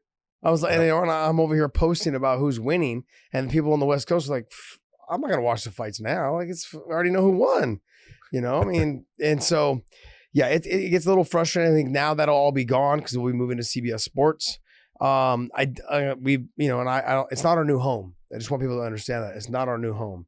We will be there, but I think there's going to be multiple homes. We will not just be on CBS Sports. Oh, tell us more, Josh. I was just told we were just told we will be there. But that's where we will be. But it's not. I don't know if we're gonna be there. We're gonna be there for sure. You're not gonna be there exclusively. We're not gonna be there exclusively. I think there's gonna be other platforms that we'll be on as well. Like when we originally with Strikeforce, we were on CBS. We weren't. I don't think we were on CBS Sports. Maybe they did our replays on there, or the Challenger series. I think we're on there. But then we were mainly on CBS and we were mainly on Showtime. And so I think those other platforms may come into play. So I think they wanted to stay away from them saying this is our new home, because I think we will be on other platforms as well. So I'm excited, man. I think there's a lot of things that will come with this on getting PR from CBS, getting PR from CBS Sports, getting PR potentially from Showtime and whatever. CBS also has a very big all access platform that's amazing, as well, which is, I think it has just as much, if not more viewers than ESPN's. So that's another thing like that. Their app, I think it's called CBS All Access or something like that. So there's a lot of platforms that are available for us to move on to as well and have our fights being featured. So that's one thing that I think we're all encouraged by, as well as our connection with Channel 5 over in the UK, which is big, and the joining with CBS over there as well. So I'm excited. I'm pumped for the next chapter of what we can do. And this is going to be fun, man. This is going to be fun. I wonder I wonder if things are going to change at all. Maybe I won't have a job anymore, but you keep on freaking trying to beat up Nordy. You probably won't. That's my boss or one of my bosses. But yeah, it was fun. We had some good times. Good fights though. I thought the Juan Archuleta and Patchy mix lived up to the hype. Good stuff. It was great. You saw a little bit of the area of Patchy Mix where he needs to mature, and I think he's going to learn a lot from this fight, and just figuring out how to not just stick with the game plan that wasn't working after the second round and fixing it, making adjustments, and committing more to it. There was no doubt he was in shape. was just a matter of I think he got frustrated because some of the things that he was used to working didn't work. And when he threw all of his tools out and he didn't have the right thing in the toolbox to fix the problem, he didn't know what to do. And that's kind of what led him into that. And you can't raw dog it. You can't all of a sudden start, all right, I'll just show that I'm aggressive and I'm mean. No. It's not going to do it, man. It's about landing the cleaner shots. It's about doing the better work. And I honestly think, although I know he never wanted to end up with that loss on his record, this is, like I told him, hey, it's not a loss. It's a learning experience. If you use this the right way, this will only make you a better fighter in the future. Exactly. And that's the way to look at it. Liz Carmouche and Deanna Bennett. Man, really, I really enjoyed that fight, man. Liz Carmouche is the strongest female fighter for her size, 125 pounds. She's a monster as far as physical strength, her core, how strong she is throughout it, her ability to elevate people. There was certain times, both of them doing the same thing of they would get the body and the other person's trying to, take overhooks, whizzer down on it hard. And then they were just picking them up and moving them over off of their feet. They're trying to drag their toes on the canvas. There was all kinds of little things going on. I really enjoyed the fight. I thought that Liz came out hard. I thought Deanna had a great second round. Yes. Took the second round from her. And so then going into the third round, we were saying, well, this fight is up for grabs. And being that it was up for grabs, Liz knew that and said, you know what, I'm not going to leave this up to the judges. Went after Deanna and got a beautiful submission in the end. That's what you want to see from a person coming into the promotion in her first fight. I thought she looked fantastic and sets herself up, there's a lot of girls in that weight class that she can match up with. And then one of her best friends happens to be the champion. And they've talked about it many times. They don't mind fighting each other. So that really could be interesting. Yeah, it's kind of like with me and Podcast Dave. I don't mind whooping his ass every once in a while. Got to remind him. Name a time. How many times have I submitted you? Time and place, Dave. Time and place. Never, at least 3. Anytime, any place. Never submitted me. I have. This guy.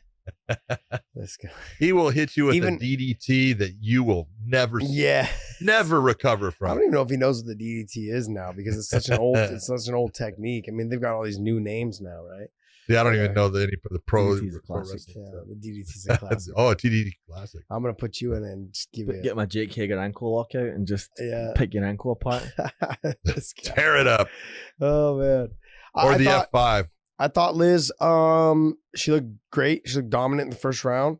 She ended up getting stuck on bottom, and I thought Deanna Bennett's her grappling was like she said. She's like, I feel very comfortable being on the ground with Liz, and I think I'll be just fine. And I was like, when I heard her say that, I'm like, I don't think so. And she proved it. Like in the second round, she proved me wrong. I was thinking to myself, if you go to the ground with Liz is going to be able to work underneath you for submissions, arm bars, triangles, that kind of stuff. And if she's on top of you, you're going to have your hands full. Just the strength of her and the hip pressure and the way she uses her elbows. I was like, oh man, Liz is going to put it on her. But they got a couple little ferret scrambles, and I was like, wow, this is impressive. And then Deanna had hit her with the takedown. Liz had rolled her through, and Deanna had re-rolled that through, ended up on top in the hip where she kind of was sitting on top of her and still wasn't fully on top because Liz had like the hooks from the backside and like butterfly hooks from the backside, almost was able to get on top again or at least get back to her feet. And it was a great little exchange in that moment. And Deanna, she showed me a lot. I mean, she was fun. She was entertaining. And she came up short in the third round. I felt bad a little bit because I was like, man, you got to be thinking you're going 1-1 into the third round against Liz Carmouche making her debut. This is my moment. I kept asking Liz during the fighter interviews, during the week when I saw her. I interviewed her again, after weigh-ins. And I said, this could be like a gotcha fight. This would be one of those fights where it's your first fight in Bellator. Debuts are always hard. New contract, new money, new promotion, new people to impress. There's a lot of pressure that comes with being a veteran going to another show. And after the second round, I was like, oh, fuck, she's got to be thinking, Josh, you fucking son of a bitch. You jinxed me. You jinxed me, you man. Put the slambazzle on me, man. But then she went out there and showed me who was boss. And she put on a good performance. She was like, like you said, I'm not going to let this thing go to the judges. I'm going to get this thing done. And she found a way to get the win. Very impressive job. she's so good, man. And she's such a sweet girl. She's a great person. Sweet girl, man. Just She's having just- conversation with her and just her funny take on things, and her conversation it's fun. And you're looking as a promotion. You're going, is this a person I want to represent my promotion? God, yes, man. Yes. She is just a good person. She's got a great personality. She talks well. Everything about her is, I'm a winner, and I'm happy to have her because I think she's fun to watch. Yeah. She's very tight in all of her aspects of her game, man. Her stand-up is sharp. Her ground game is good. She actually almost had that ankle lock on Deanna that one. She came close. She went like this when we were ready to tap. Oh, yeah. She was getting ready and got herself through it. But after the fight, you saw Deanna walking. Yeah. Oh, she was not walking well. Yeah. So Good stuff, man. obviously put some pressure on it. So that was a good fight. Who was the next fight? Oh gosh, man. Come Wow, on. what a fucking performance. Keone Diggs, he came out and I was like, oh, Campbell's just gonna walk him down, big punches, put the pressure on him, make him feel like, he shouldn't be in this promotion, doesn't deserve to be standing here in front of me. Fuck, I was wrong. Ooh. I mean, like, Keone Diggs did everything right. I thought for sure Campbell's gonna land a couple hard shots and Keone would be like, ooh, this is a different type of fight. But man, he looked absolutely amazing. He's 9-0 now. Talented, very talented kid. All the way around. Good stand-up, good jiu-jitsu, very good heavy top pressure. I mean, how did that feel? Campbell didn't have admitting I was wrong. Yeah. Yeah, it was. Because I told you. Nah. Oh, you let's lying calm dog. Here you go again. Come on. down. I'm gonna go back and Calm watch the down. fights. You need to go back and watch the fights. Go back to the production call. Yeah. No, you did say that Keone was gonna be a harder fight for Campos. You said it's not a good exchange for him. I guess I really thought that switching of opponents, Mhm. I thought the Campos, his style matched up because he was supposed to go with Huerta. that would have been a really fun fight, but a good matchup style wise for Campos because Roger tends to get brought into brawls. Yeah. And so tough. Keone is sharp. You talk about he stays within himself. Technically, he's really tight. He throws great combinations. He's got a very good ground game. His wrestling is good. He's got the full package, Josh. He's good, man. The only thing if I'm a promotion, he's 9-0. He's 33. That's the only thing if I'm looking at it as a promotion. I'm like, okay, we got to fast track this kid. So he's got the win over Campos. I agree. We've got to get him going right away. So, I mean, realistically, like, after you beat Campos and the way you beat him, the way you dominate every second of every round, we've got to be thinking who's next. And then got that finish with four at the end. Yep. We got to be thinking of who's next. So, Dave, pull up the 55s for us. I mean, realistically, do you put him against someone like Adam Piccolotti? Yeah, you do. I think I would put him more against a guy that's coming off another win. Mm-hmm. I kind of like putting guys with wins against wins. But you can look in I would say Sydney Outlaw. That's a good matchup for him. That's a good matchup. It's a good matchup. Sydney's just one of those guys, a tough fight for everyone, man. Yeah, but that's good. But Gertz would be a fun fight, but I think it would be the same thing that you saw kind of with Campos, and Gertz is going down to 145 anyway. So, but I mean, you could turn around and give Roger Huerta that fight, or could Keone give Roger Huerta? That'd be good. We know Georgie Karhanian. That's a good fight as well. I think that'd be a good and that's fight a lot for of experience. You just saw how well he did against Miles Jury at 155. I mean, even though he came up short, it was still a good fight. Who else? Nick Newell. Nick Newell, that's a good fight. They go back up, and then didn't Mandel Nalo just lost? That was his last fight he lost, correct? Yeah, Mandel just doesn't fight. He doesn't fight enough. That's great talent. He just does about one fight a year, and just doesn't fight. You talk about a guy that's getting older, and he's 7-1. So wow, he's just. I don't blame him. His wife is a doctor. She's making the big money, so he's just going to the gym, working out. I'll fight this one. That's funny. Okay. Yeah, I mean, he doesn't fight enough. In his last fight, he did lose, so he lost to Malta. But when was his last fight? And it was October last year. October. Almost a year ago. Again, see, if you look at take a look at his record. A little of that's not his fault. A little bit of that's not his fault. Yeah, but take a look at his record. If you look at all of his fights, and he's got a ton of wins, but basically one fight a year. Yeah, you're right. What does he have? He goes so he 2012, fought twice in 2014, 15, 16, 17, 18, 19. One fight a year. See? One fight a year. Hey, That's the problem. And he's good. no miles on his body. No. No miles on his body. Go back to the weight class, Dave. Oh, man. So if we look here, let's see. So you have Nick Newell, you got Sidney Outlaw, you got Adam Piccolotti, Brent Primus, Miles Jury. Miles Price. I mean, that'd be a decent fight. Peter Queally. There you go. That to me would be, I think, you know what? Peter Queally would be a good fight. I think you put Peter Queally and him together. Peter just broke his thumb. No, yeah, he's out. That's right. He's out for a little Goodbye. bit. But he just Ryan fought. Scope. By the time Peter Queally comes, a broken thumb, he'll be back in, say, 8 weeks. That gives Ryan Diggs. Scope would be a good fight. Coming off a loss, though, to Peter Queally. So, I mean, Tokov. No, Tokov's down at 145 now. Oh, he's down at 45 now. Yep. That's it. Yeah, that's it. Tim Wilder, I think, is coming off of a win. Yamauchi. Ugh. No one wants to fight Goichi. No. I think you have Yamauchi fight Outlaw. That would be a good fight. He wants to go to the ground. And Josh, that's a good matchup. Outlaw, way to go. Outlaw is a very good wrestler and a very good grappler, as we saw against. Yeah, but most people don't want to go to the ground with Yamauchi. No. That kid's slick. He's good. He's real good. Man, he's slick. Yeah. Good stuff, man. All right. So, I mean, anyways, Keone Diggs outpunted the coverage for me. I thought he did a phenomenal job. Looked great. Big step up in competition. He was going to fight Sadawad anyways, which I think would have been a harder fight for him. I thought Campos, longer. It would have been one of those fights where different style, way different styles. So, and like he said, it would have been a little bit harder for me as well because he would have to find a way to get inside the range of Sadawad. Who was next on that card? Well, the one that we didn't talk about Jon Fitch and Neiman Gracie, or as you like to say, Neiman Gracie. Well, I actually didn't say it. His cousin, Victoria Gracie, said it's called Neiman. Neiman. Yeah, Neiman. Okay, so Neiman Gracie. Yeah, Neiman. What a jerk. Yeah. Let's talk about his retirement he first. Looks good though. Let's talk about his retirement first. Jon is done. Jon Fitch retired, done, laid the gloves down.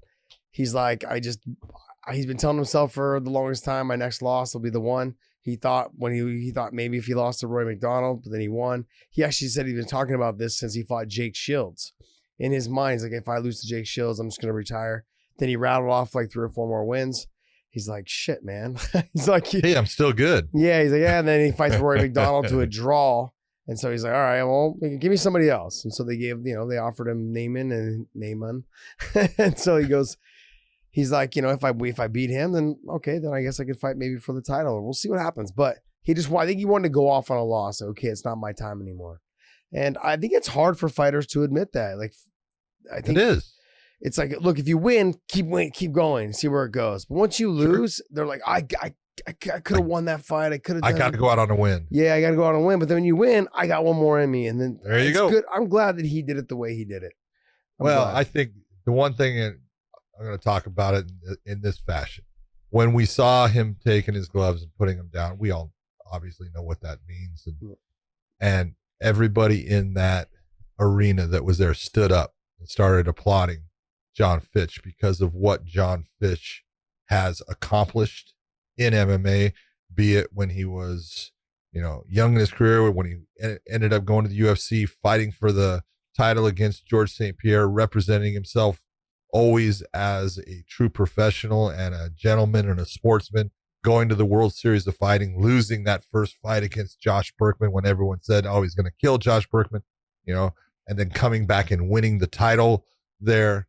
You gotta really respect what Jon Fitch has done in his career, being a guy that he's a good athlete, but he's not that supreme athlete. No. He's that grinder athlete. He's the guy that outworks you. Mm-hmm. And Jon Fitch is the epitome of showing you, if you work hard, you can make things happen. Yeah. And he outworks his opponent. And I will say that, when I came out of that after talking with him, my broadcast partner had tears in his eye. You know, and it's okay. I really respect that about you. That hey, that's sad. It is, but it's also it's a sad moment, but it's a good moment, and it's good that Jon is going out on his terms, because when you can make the decision, when somebody else is making the decision for you, that's always rough. But when it's you making the decision, hey, I've thought about this. This is the time. Congratulations. I thank you, Jon Fitch, for everything that you have done for the sport, that you will continue to do, because you're doing a lot of things, trying to do things for the fighters. You've always been, as I said, a great competitor, a true sportsman, and a class act. And so thank you, man. I've really enjoyed watching you. I was honored to be able to be in the cage with you at times. You're the real deal, brother. I had something in my eye. Okay, so I don't want you to. Yeah, it was called water. Yeah, it's rough, man. Because I mean, like, I didn't get that opportunity to do what he did, but I also didn't need it. But I felt like it was good for him to do it, because he comes from I think that was something that he always had in mind. Like, okay, I want to do it in the cage at the moment. He's thought about it for a while. Like you said, he thought about it from the Jake Shields fight, and he's rattled off 3 more wins since then, and 1 draw against Roy McDonald. And I want people to understand that everybody in the gym at AK, we knew he was slowing down. We knew that he was sparring less. We knew that he was rationing his training. We knew all these things because he was getting older and he didn't want his body to take the abuse. But it worked out, and every time he was going, he was worked winning. out for him. He was winning. And we were like, well, like, what are you doing? Like, you're not training. I feel like you're not training as hard. He's like, no, I'm just training smarter. And he was giving his body more time to rest. And he was feeding his body with, the right foods, the right supplements, the right things that he needed to stay on track. And the fact, I think, that he went in there and fought Rory McDonald, I think he thought that was going to be his last fight. And then he went out there and got a draw, and it was like, well, okay, so maybe I'm not done. Maybe I still have a little bit left in me. Like, this guy is this guy's the champion right now. What am I doing? Why am I saying I'm going to hang it up? And then, I think there was a couple of situations where he was offered a couple of fights, and he's like, yeah, I need to fight someone that motivates me. And I understand that. That was exactly what he said. Yeah. I understand that, because at the age, especially when you're the older fighter. Not only that, but you fought the who's who of MMA in the welterweight division. And you want to fight someone that you feel like will be either it puts you even higher above, or okay, this is it. Like, I lost no disrespect in losing to Neiman Gracie. Like, Neiman is very good. He's a great person. And I got to tell you, after when you did the interview, how he said, no, you let Jon go first. And I was just like, and love the guy. That was a little bit of what got me too, was like, let him have his moment. Let him go first and have his moment. Like, don't put me up there first. Like, let him go first. It's his night. It's his moment. I know it's a win for me, but Neiman's gonna have more, and this is it for Jon. And so the hands of the Gracie family, and Neiman himself, what a class act, man. And as far as Jon and his retirement, it's good. I'm happy for him. Yep. I've been friends with Jon for 18 years now, maybe a little bit less, 17. And he's stayed with me and lived with me for a while, sometimes, for training at AK before he fully moved out here. And, we've had our ups and downs. We've had our bumps and bruises, but I do recall several times, both of us together on Thanksgiving night, being at the gym, just the 2 of us, because I had a key, doing the assault bike workouts. Because we had fights coming up, the day after, like a couple days after New Year's, and so over time, it was like, we always knew that our commitment was fighting, was making sure that we were trying to be the best we could be. And he did it. And every time he would say, like, hey, are you done? Are you done with your family? Like, are we going to get the workout in? He was the one behind me and getting on me, and I was like, I can miss it tonight. It's Thanksgiving. Or, I don't need to be at this wedding. And I would miss weddings to go work out because but it was, a lot of it was not just him, but other guys as well. But he was one of the guys. And so the history and the stories I could tell you, we were there on, Thanksgiving at, say, 9 o'clock, 10 o'clock at night, doing a 45-minute long assault bike workout, and just wall drill get-ups and takedowns against the wall, and and submissions from our back, and just all different types of stuff, bag workout with the assault bike mixed in with it. And we did it. We've done it on Christmas too, because we fought after New Year's. So it's several times. It wasn't just one time, but we did it Thanksgiving. We did it Christmas Eve. We're there doing the bike workout at 10 o'clock at night, and the same thing on New Year's Eve. They're doing the bike workout, at 10 o'clock at night, bringing in the New Year's. And so there's a lot of commitment, a lot of things that people don't realize that fighters go through. It's not, we don't just live in the glory, of sure, we get there and we fight and it's, this is good. But there's so much that goes into it. And Jon's walking proof, because everyone knows he's not athletic at all. The guy's not athletic at all. Like he doesn't run at all. All he does is his pre-core and assault bike cardio. He does not run at all. And so his ankles can't handle it. His knees. He's like, I stopped running when I was in college. He's like, I don't do this shit. And so the fact that he was able to do all the things that he can do just by shaping his workouts around what his body could do, and he had such success doing the things that he knew he did well. I was very impressed with just his work ethic and his mindset of getting things done. Don't get me wrong, very, very fucking hard-headed. He's hard-headed. Like, we would argue about stuff. I'm like, you're so fucking off the wall. But that's what made him who he is. And as a friend, I'm glad to see that he's done. I'm glad to see that he had a successful career, and on to the next chapter, man. Proud of him.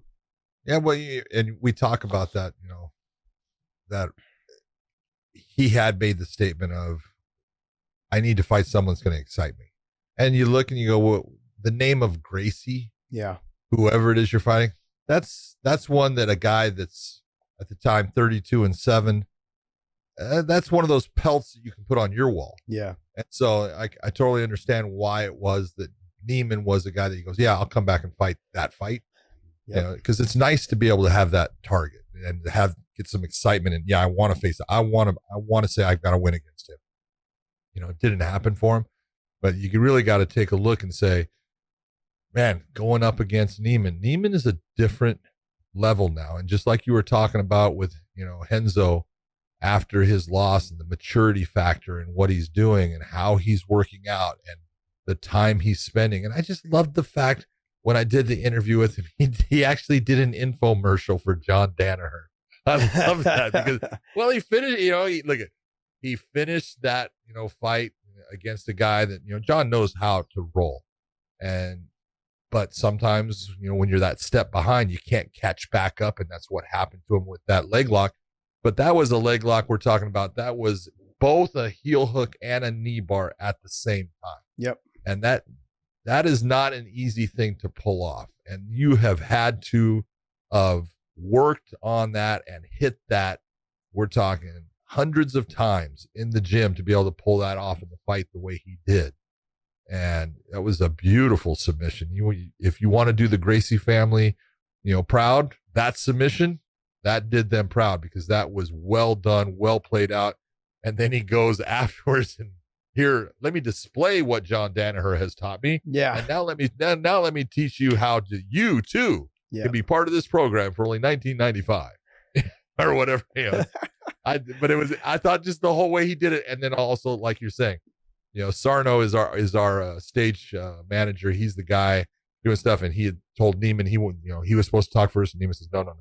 You talk to him first. And total class. And man, Neiman is a handful for anyone. He's got one loss against Rory McDonald. That's it. He can fight with anyone in that welterweight division. And, he's talking about wanting to fight Douglas Lehman. Now, Douglas has the fight lined up with, Gegard Mousasi, so that might not happen for a while. And I would expect that Neiman should be fighting somebody else before waiting on that fight. But I'll tell you what, I would love to see this guy named Yaroslav Amosov and Neiman Gracie. That would be a fun fight to watch. You think so? I do, man. Let me see the 170-pound weight class. Let me see. Go ahead. You go ahead and look. Pull it up.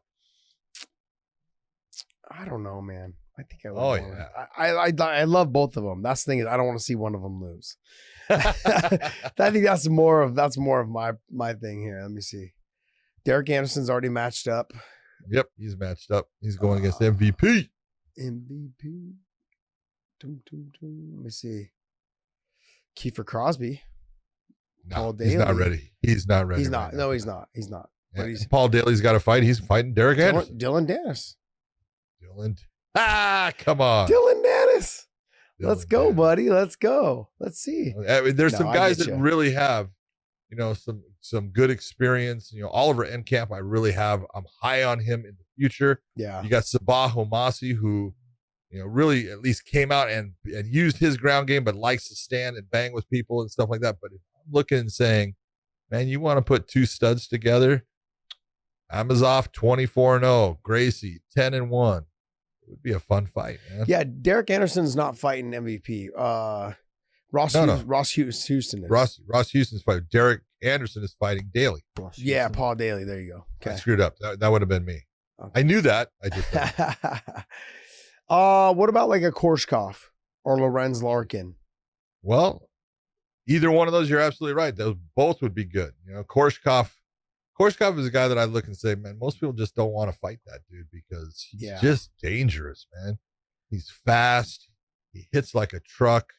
Jordan Mean. McGregor? Jordan Mean would be. He does look like yeah, he does look like Conor McGregor. Go back up. Jordan Mean and Korshkov would be a good fight. Oh yeah, That'd be a good fight. Jordan Mean and Korshkov would be a great fight. And you could also look at Jason Jackson in that mix. Oh, Jason Jackson would be a good one to put in that. Yes, this is very true, my friend. Ooh, that is good. See? I think I want to be the Bellator matchmaker. And then Logan Storley is the other one. Yeah, he's Logan Storley, but question is getting him into the cage. Keeps on getting injured. he keeps getting injured. Yeah. There's another guy I have their name. I can't remember his first name. No, go back up. Back up. Wanless. What's his name? He's from the UK. Gosh, I can't remember his first name. You said Wanless? Wanless is his name. Yeah, I remember. I've called a couple of his fights in the UK. Dun, dun, dun. He's not in welterweight. I thought he was on here. Maybe. Anyways, but there's plenty of guys for him to fight. But I think the How fights. about Joey Davis? Yeah, that'd be a good fight too. Black Ice, baby. Yeah, he's another one though. He's just got to fight more. Exactly. He's got to fight more, man. Gotta fight a whole lot more. He's there and available. So you have Oliver Enkamp, who's young. He's like extremely young. He has that baby face also. You have Joey Davis. I don't know. I think Neiman and Dylan used to train together, right? I believe so. Yeah. I know. I don't think Dylan would take it, but I don't think Dylan would take that fight. yeah. But it would be still for me. It'd be like for me and the casuals. That's one of those fights. You're like, the jiu-jitsu matchup. Yeah, let's see this. Let's see how this all works out. Yeah. All right. What's the next card? What was the next fight? That was it. That was what we had for Bellator 245 and 246. No, the Gorder fight. Oh, you want to talk about it? That was a prelim. That's why. Yeah. Ty Gorder and Tokos. George Tokos. Tuco Torkos. Great fight. Fight. I thought Gorder, he taking some big shots in the first round. I thought Gorder had lost the first round. You said he won. I was right. You were right. Well, kind of. It was 2-1, but yeah, he had won the round. Yes. Okay, so that means 3 of us said that Gorder won. 2 of us said that 2 Gorder of us said lost. Yeah, but Gorder those lost, other meaning judges sucked. Your 2 loses to my 3. Gosh, this new math. Close. This new math's not lining up very well. It's too much. Yeah, it was close, and it was good. It was real clear that Gorder was coming on. He won the second round. Looks good easily, but really good performance by him because he was coming off of his first loss against Joseph Creer, who Creer's tough. A question I have: does Gorder he fights at 185? Yep. And Madrid, is he 205? Yes. For some reason he looks like an 85 pounder to me. Well, no, he fought he did fight he has fought at light heavyweight, but he was fighting at 185. That's why I compare him to Luke Rockhold. Yeah. He fights a lot like Luke Rockhold. I think Gorder and him would be a fun fight. It would be. A good fight. I'm not sure that Gorder has enough experience. Not on the ground. Daniel Madrid on the ground is good. He's really good. He's a Kyle Terra black belt, right? Yep. Yes.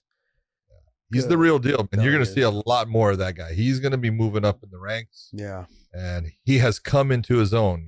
sometimes guys don't get, their career starts off and they're good. They just make mistakes that lead to them losing fights. Mm-hmm. And then it snaps in and they get it. And all of a sudden they're starting to make those runs. And I think that's what you're seeing with Madrid. He's on a roll and he's been fighting some tough guys and he's getting wins. I was at the LFA in Arizona when he fought, I want to say Seth Baczynski, mm-hmm. Who had fought in the UFC a ton. And man, he just lit Seth up. I was like, God damn. Yeah. I didn't expect it, because Baczynski's tough, man. He's that guy that goes out there and starts swinging hard. Man, Madrid just looks so good against him. I said, he needs to be fighting somewhere else because he's that good. Yeah, I'm just happy. I'm just happy to see he's a Bellator. His leg kicks, his body kicks, his speed, and with his hands and putting his kicks together, everything was phenomenal. But he's so relaxed. Yep. Very, very light on his feet, elusive, little tiny movements, little head movements that all add up to him, just letting that shot slide by. He counters, lands his shot, brings the kick, all the things you want to see out of a fighter, and just being smart, just break him down and then go for your finish. And yeah. He's good. He's the real deal. Well, hey, Dave, pull up the 85-pound weight class for Bellator. Let's see who Gorder can fight next. Let's see. At least you just want to be a matchmaker, I dude. do. Just going after it, man. I do. Anything that gets me off the desk with you, calling fights. Jeez. Romero Cotton, Johnny Eblin. Both of those would be good. Romero's, I think, coming up. I think he's coming up in the October cards. Okay. So that'll be good for him. See, I would say like Romero would be a guy that Ty Gorder would be a good matchup. How about Kent Kalpinen? Style-wise. Kent Kalpinen's just heavy-handed and tough. Tough, heavy-handed, and tough. Yeah. Well, hey, you know what? We had Taylor Johnson. Yeah. You put Taylor Johnson and him together. Let's go. Taylor Johnson and who? And Gorder together. Could. Yeah. Just came off the win over Ed Ruth. Oh, yeah. Let's see. Let's see it.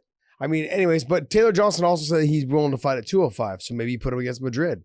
Yeah, well, I'd also like to see a little bit of Norbert Navigny getting back in there because that kid is talented. 20. What is he? 20 years old. He's not even 21 yet. He will be maybe 21 now.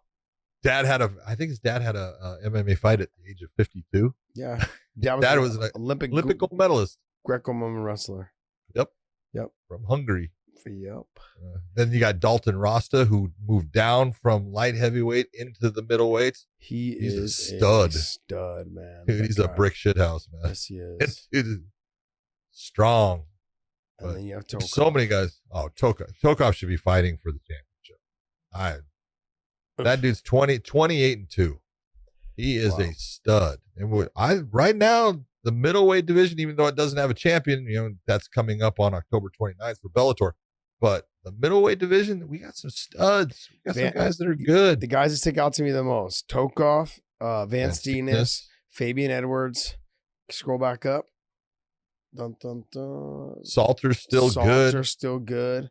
I mean, now you've got Gegard. You got Leo. Leo can go up and down if he wants. Rafael is gone. Yeah. He's retired now. Mm-hmm. You've got Quarter. Fabian Edwards. Fabian Romero's. He's got some ways to go. Johnny Eblin is going to be good, man. He's got good wrestling coming out of Missouri. That dude can wrestle. He frickin's got good ground and pound. He'll stand and fight. There's just a lot going on. And Romero Cotton is tough, dude. He's good. That guy's an athlete. I know. I work with him a little bit here at my gym right now while we're doing all this COVID stuff. Yeah, he's got some power, man. He's got thick fucking legs.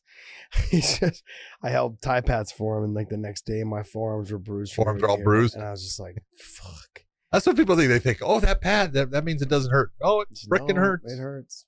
It just beats your arms up, man. I switched to a kick shield. I'm like, forget this, man. I just switched to a big kick shield, like protect my head and my body. I'd like to kick Dave in the head one day. But you'd break. All right, well, hey, let's get on with the UFC. Well, which one you want to talk? Let's go Angela Hill and Michelle Waterson. I thought it was a great fight. I actually, in the end, I thought Hill won it. So did I. Okay. I gave Angela Hill the first 2 rounds. Yep. And I thought that was pretty clear that she got those 2 rounds. Yep. And then Michelle Waterson came on and she took the 2 rounds, similar to the Archuleta versus mixed fight.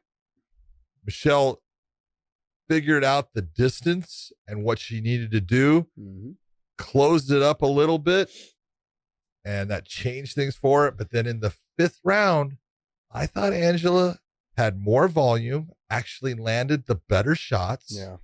And I thought she won that fight. I really thought that in the end, I was surprised that the judges went with Waterson. I thought it was the 5th round, I would say was the closest round. If you want to say it was tight, it was tight.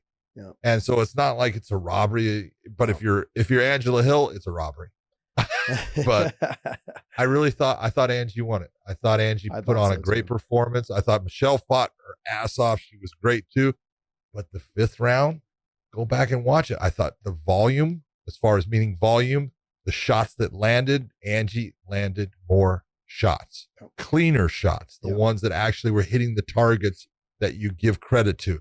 And then it was also, I think she had the more powerful shots overall. There was a couple shots that Michelle landed that were good, but in that 5th round, I really thought Angie got it. So I thought that I'm only going to talk really about the 5th round because the first 2 was very clear, is very evident. Yeah, I agree. But I will say this. Well, obviously it was. Hold on, it wasn't evident because one of the judges, Sal D'Amato, gave it 49-46 to Michelle Waterson. He only gave 1 round to Angie Hill. I was like, I don't know what fight you were watching. There must have been something in front of. I don't know. It seemed like it was very clear, like she won the first I thought 2. so. But sometimes, when you're in that seat, that's what you see. The only reason why she fell a little bit into the Jose Aldo in the 4th and 5th, or the 3rd and 4th rounds. 3rd and 4th. Yeah. She just walked forward, and she a little bit what Patchy did. Patchy Mix just walked forward, but wasn't really throwing anything. And when Michelle Waterson would land, she'd get out and away before she could land something. So then in the 5th round, she started walking and throwing as she was walking in, and she had a lot more success. I feel like Michelle Waterson landed a little bit more, like I'm talking maybe like 3 or 4 more punches, 5 more punches than Angela Hill in the 5th, but they didn't have the effect, anywhere near the effect that Angela Hill's punches and kicks had in the 5th round. That's the reason why I gave it. I was like, look, she's landing. They're close in punch stats, but Angela Hill had the harder punches, and I felt like there seemed like a couple times Michelle Waterson, and especially at the very end when they closed the round, she took a lot of the bigger shots in that last 10-second exchange. And I was like, even if the round was close, that to me as a judge would have won me over, because those were the harder shots also towards the end. But she had landed the harder shots throughout the whole round. Yeah, I go off the whole round. That last 10 seconds, you knock them on their ass. That's the difference maker. But I get you. But when it was close, I actually thought Angela had the better volume in that round. I really did. I remember. I thought they did put up a punch stat. Did they? I never look at it, so I don't know what it was. Yeah, I didn't, because I hate those things. But maybe it was Michelle, but I actually thought Angela did as I was watching. Bottom line is, I tip my hat to both of them. They fought their asses off. They did. It was a good fight. And the other thing is, it was only supposed to be a 3-round fight, and then when they accepted to do a 5-round fight. You guys are leading the way in the example of what some of these other fighters won't fucking do. And I'm not a fan of the 5-round fights, but I'm glad that you ladies decided to step up and say, no, you guys want the main events to be 5 rounds. Guess what? We're fucking ready. We'll give you a main event. Yeah, and they did. And they did. They gave them a great main event. Who was the main event before? One of them got COVID. I think. Forget. They had some COVID problems. Yeah. See, I mean. Look, I'm glad. Look, regardless, I'm glad that fight was the main event because it was a good fight. Oh, it was good. It was a really good fight.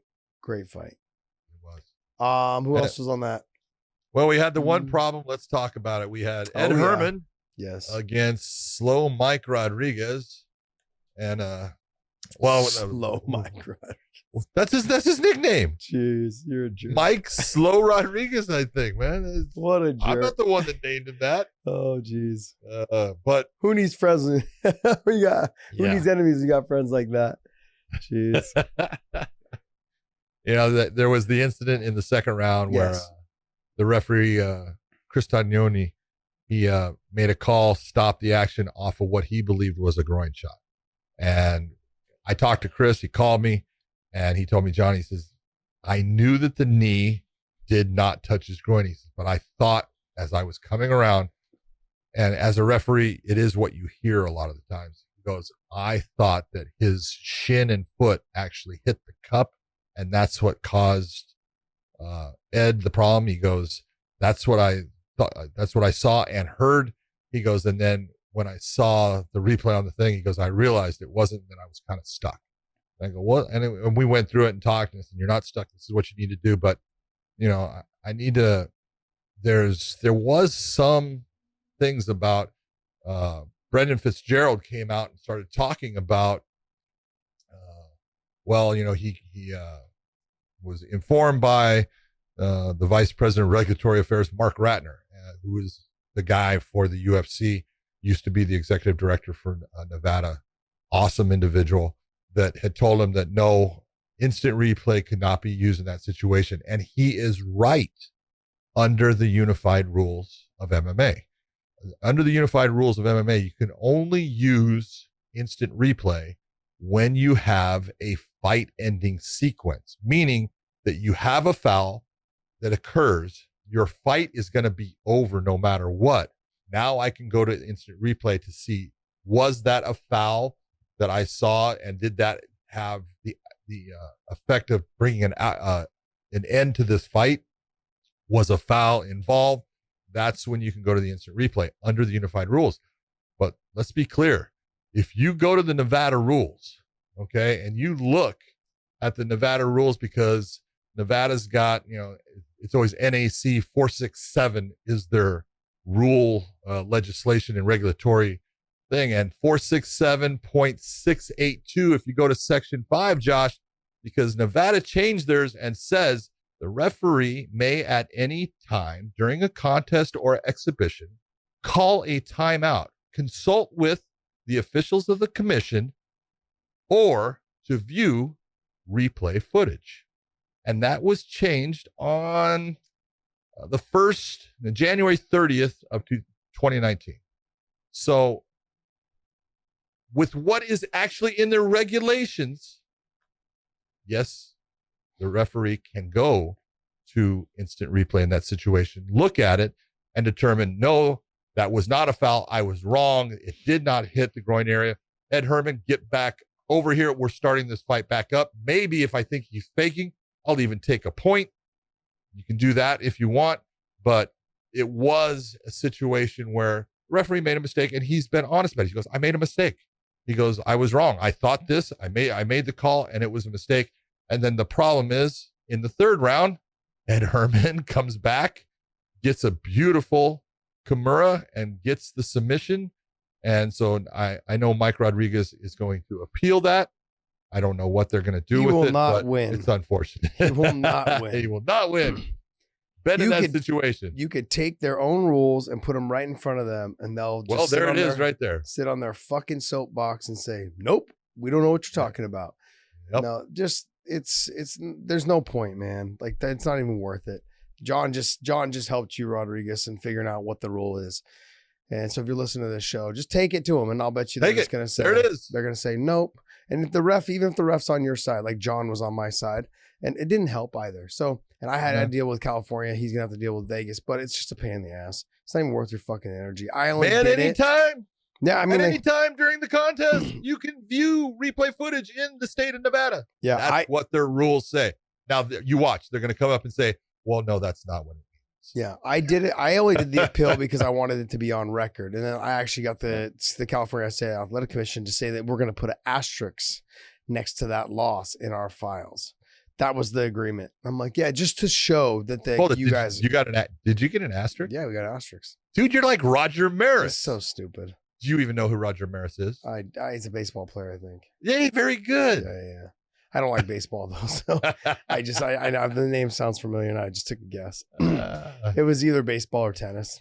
Roger Maris beat Babe Ruth's home run record, but Babe Ruth had hit 60 home runs in 154 games, and Roger Maris, they had changed the amount of games. It was 162 when Roger Maris hit his So they put an asterisk because he had 61 home runs, and God knows you can't have anyone beating Babe Ruth's record. Well, not only that, but then like you look at like same thing what happened to Herschel Walker. Well, and they didn't change the amount of games, I don't think. But what it was Tim Tebow beat his record for most yards.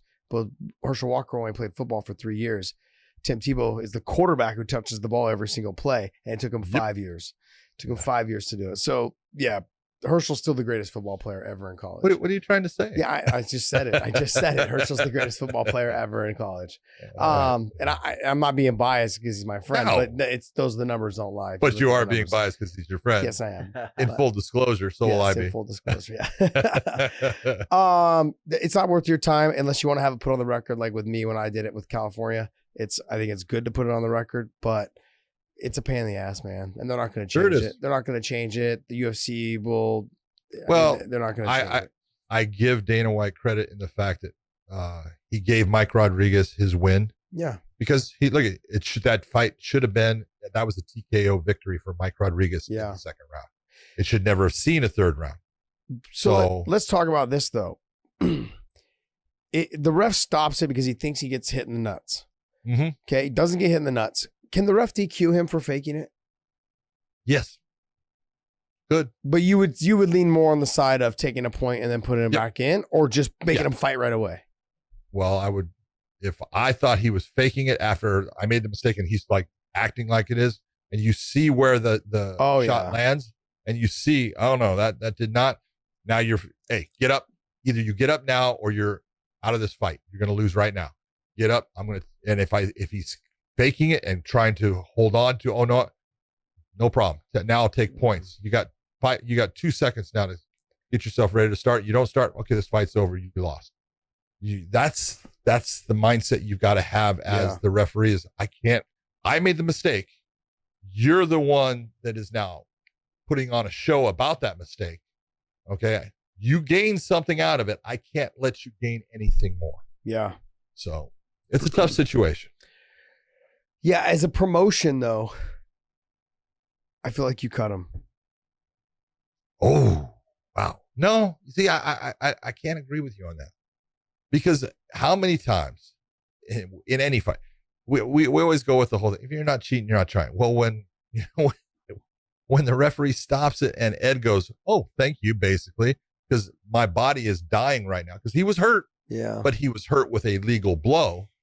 So, you can't blame Ed Herman. He's going along with what someone's giving him. Yeah. I look and say, if you're going to do anything, bring it back together, let him run it back. And that's how you do it. I guess you, but I'm just as a promoter, if I'm putting my promoter shoes on or my promoter hat on, whatever it is you want to call it, I think to myself, like, I look at a couple different ways. Is he going to be champion? No. Where are we going? Like, you obviously don't want to fight. Like, if you're willing to take that time, like, had the ref stopped it? But hold on. Had the ref stopped it? Stop. Let me finish first. Had the ref stopped it, which he did, and you knew, and once they saw on the replay, you've got to say, like, okay, look, I took my second, I'm good, get back into the action, and get right back to it. But he laid there, like, even Bisping was all, bro, I got to find out who his acting coach is. Like, Bisping was saying it, I think, loud enough that he could probably hear, because he's like, it didn't hit anything. And so, as a promoter, I'm like, it looks bad on my on the promotion itself. It looks bad for the referees, but it also looks bad on the fighter. And now, next time I fight you, it's a bad look. People are like, oh yeah, that's that guy that just faked a growing shot. I don't know. Do you want to have, like, if you're claiming you have the best fighters in the world, which I feel like they do, they have a lot of good fighters, a lot of great fighters. You gotta, those type of fighters, and I love Ed. I've known Ed for a long, long time. I think as we get older, it's not the same. It's not the same. Yeah, I look and say and we've had these situations. We just did. When you have a fighter that tries to act out a foul based upon thinking, I'm getting my butt kicked in this fight, and I think I'm going to get a win if I stay with, oh, I'm so hurt, when they're not really that hurt. Yeah. Those are the ones that I would cut. The ones that I would cut those guys right away. When I have a guy that's going to get back into the fight, I'm not going to cut. The ones that say, if I say that I'm hurt and I don't continue, do I win? Do I win? Yeah, you do. And you're gone. Yeah. That's a weird situation to be Those in. are the ones that I just don't agree with. That's a weird situation. And look, we all the time we talk about it's a business. Yeah. Well, and that's a business decision for the fighter, but I would make it a very bad business decision. I would make them realize that if you're not really hurt, or even if it's just me as the promoter thinking, nope, you faked it, I'll get rid of you. I just feel like these things have got to be fixed with the commission. Like this guy can't have a loss on his record over this decision. It needs to be pushed to a no contest. I just know it's not going to happen. And I feel well, the problem is this: is he lost. Mike Rodriguez lost in the third round. Yeah, but the third round should never have occurred, because in reality, Ed Herman lost in the second round. He was hit with a body shot that dropped him down. The fight was going to be over. It was going to be a TKO victory for Mike Rodriguez. And the third round, when he lost, should never have occurred. That's where this all looks so bad. Yeah. Rough. What's another fight on there? Wrong card. Wrong card. Well, I thought let's talk about Bobby Green. I think this was Bobby's third fight again. Third fight good. in this COVID era between April and now. Yep. Man, he's looking good, dude. He just ate Patrick up. It was, and Patrick comes from. He's got the capoeira background, but he's also got the jiu-jitsu background because his training partner is Jacare. Mm-hmm. And a lot of people thought that, if this thing went to the ground, he'd be able to submit Bobby. Bobby said, I don't think so. Bobby put on a performance. I know he actually said he wasn't happy with his performance. He looked great. Yeah. He dominated that fight. And the big difference that you saw, man, the speed difference in those two guys. Oh, yeah. Huge difference. Well, the relaxation, and we've talked about this a couple times. The relaxation, like Madrid, he's so relaxed. The punches come out so fast. When guys are relaxed, the speed of your hands comes out, and you hide it a lot better. When you load up on stuff, your opponent's able to see you loading up. Yep. They're able to see you trying to tense and get ready to throw the punch. So even though it is thrown fast, it's visual. You can see it coming. Whereas Bobby throws everything from just a relaxed position. It's kind of walks from his waist. From his waist. But he's got the speed to get it there, man. And he does, man, which makes it hard to see sometimes. He hasn't slowed down at all. At 34 years old, I feel like he's gotten nothing but better. He's not old, man. He hasn't taken damage, really. No. There's a couple of fights where he's had some, you can look and say, he took some damage there, but not much. These three fights, you take a look at a guy that, you need to move him to the next level now, because the way he's fighting, and I do believe Bobby needs to stay on this schedule. Yes. Bobby, stay on this schedule. Bobby, listen to me. You need to stay busy, stay on this schedule. You are looking good, brother. Mm-hmm. Continue on. I like Bobby. He's a great guy. And he needs to be bumped up into that upper echelon. Put him against those top guys, and let's see how he performs, because right now, dude, he's a handful. That's Clay Guida, Lando Venata, and now Patrick. That's, gotta say, it's 3 good wins in a row. Yep. Who else in the 55-pound division right now for UFC? Let's pull that up. Let's see what we got here. Huh? Come on, Dave. Now you're gonna be a matchmaker for the UFC? Yeah. Good job, Josh. I like Go Bobby. with it. I like Bobby. Bobby's a good guy. Bobby's awesome. Let's see here. Who do we got? Lightweight, right? Yeah, lightweight. Lightweight. There we go. So, there was a guy that I was talking about. We can go Kevin Lee. We can go Ali Quinta. Well, Kevin's gone. Ali Quinta would be a great fight. Diego Ferreira. That would be a great fight. Paul Felder would be a great fight. There's my fight. I would love to see Paul Felder and Bobby Green. Because Paul is technical. Paul, technique-wise, very technical stand-up fighter. Yeah. That would be a good fight. What's going on with Kevin Lee? What happened? Dude, he blew out his other knee. That's right. I thought you meant like he was cut, like gone, like cut. No, I'm like, what happened? No, blew out his one, had his ACL replaced, and then blew out the second one. Poor guy. That's called bad luck. Yeah. Bad luck. Let's see. Can happen. Is that all top 15? That's top 15. So that's your bot. This is number 15 here, Yeah, and Drew then Dober. number 1 is Justin Gaethje. I like Quinta, Paul Felder. Probably stay away from Oliveira. No, that would be a good one. Good fight too. I would go with that. He's just busy, man. Yeah, that's a good fight. I mean, there's guys in there. I mean, like, do another throwback with another like guy who's a little bit older with Donald Cerrone too. I'd see that one too. Yep, I would go with Tough Donald. fight. Even Drew Dober. Yeah. No, I would like to see him get into that Donald or Yeah, see, you're saying Donald up. yeah, Donald up. I mean, 3 in a row under these conditions. Yep, he's looking good. I mean, yep. Donald up. I think I'm not trying to disrespect Drew Dober. Just I'm saying like name value wise. Bobby's been around for a long time at 34 years old. Let's try and slide him a little love for 3 fights in a row here. Good stuff. I'm impressed, man. I was after his Lando Venata fight, I was like, wow. I knew you had a good fight with Clay, but I thought it was just 2 guys that love to fight getting in there. And Lando Venata, the same thing. Like, but he just picked Lando apart. Just dominated every aspect of that fight as well. It was a good fight though, very back and forth, but it was a good fight. Just he was a step ahead. Bobby was a step ahead. Same thing with the Patrick fight. He's a step ahead. Everything he did.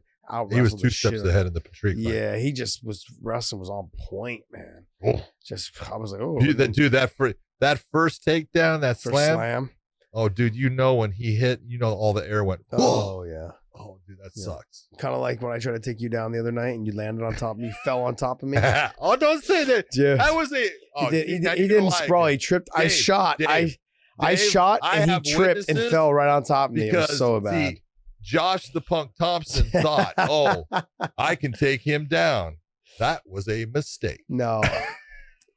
I like faked the leg. I'm no kidding. He was like a big building falling over on me. Just squashed me dead. You're trying to act like this was a fall. How bad would it be that you actually let someone just fall on top of you? I'm 43 years old. I'm not a professional fighter anymore. I'm okay. Old. Don't lie. You are not 58. You're 74. Oh, you're 76? 76 oh, no, now. 76. 76. That's right. 2 days ago, you had your 76th birthday. 2 days ago. It'll be 77 next week, by the way.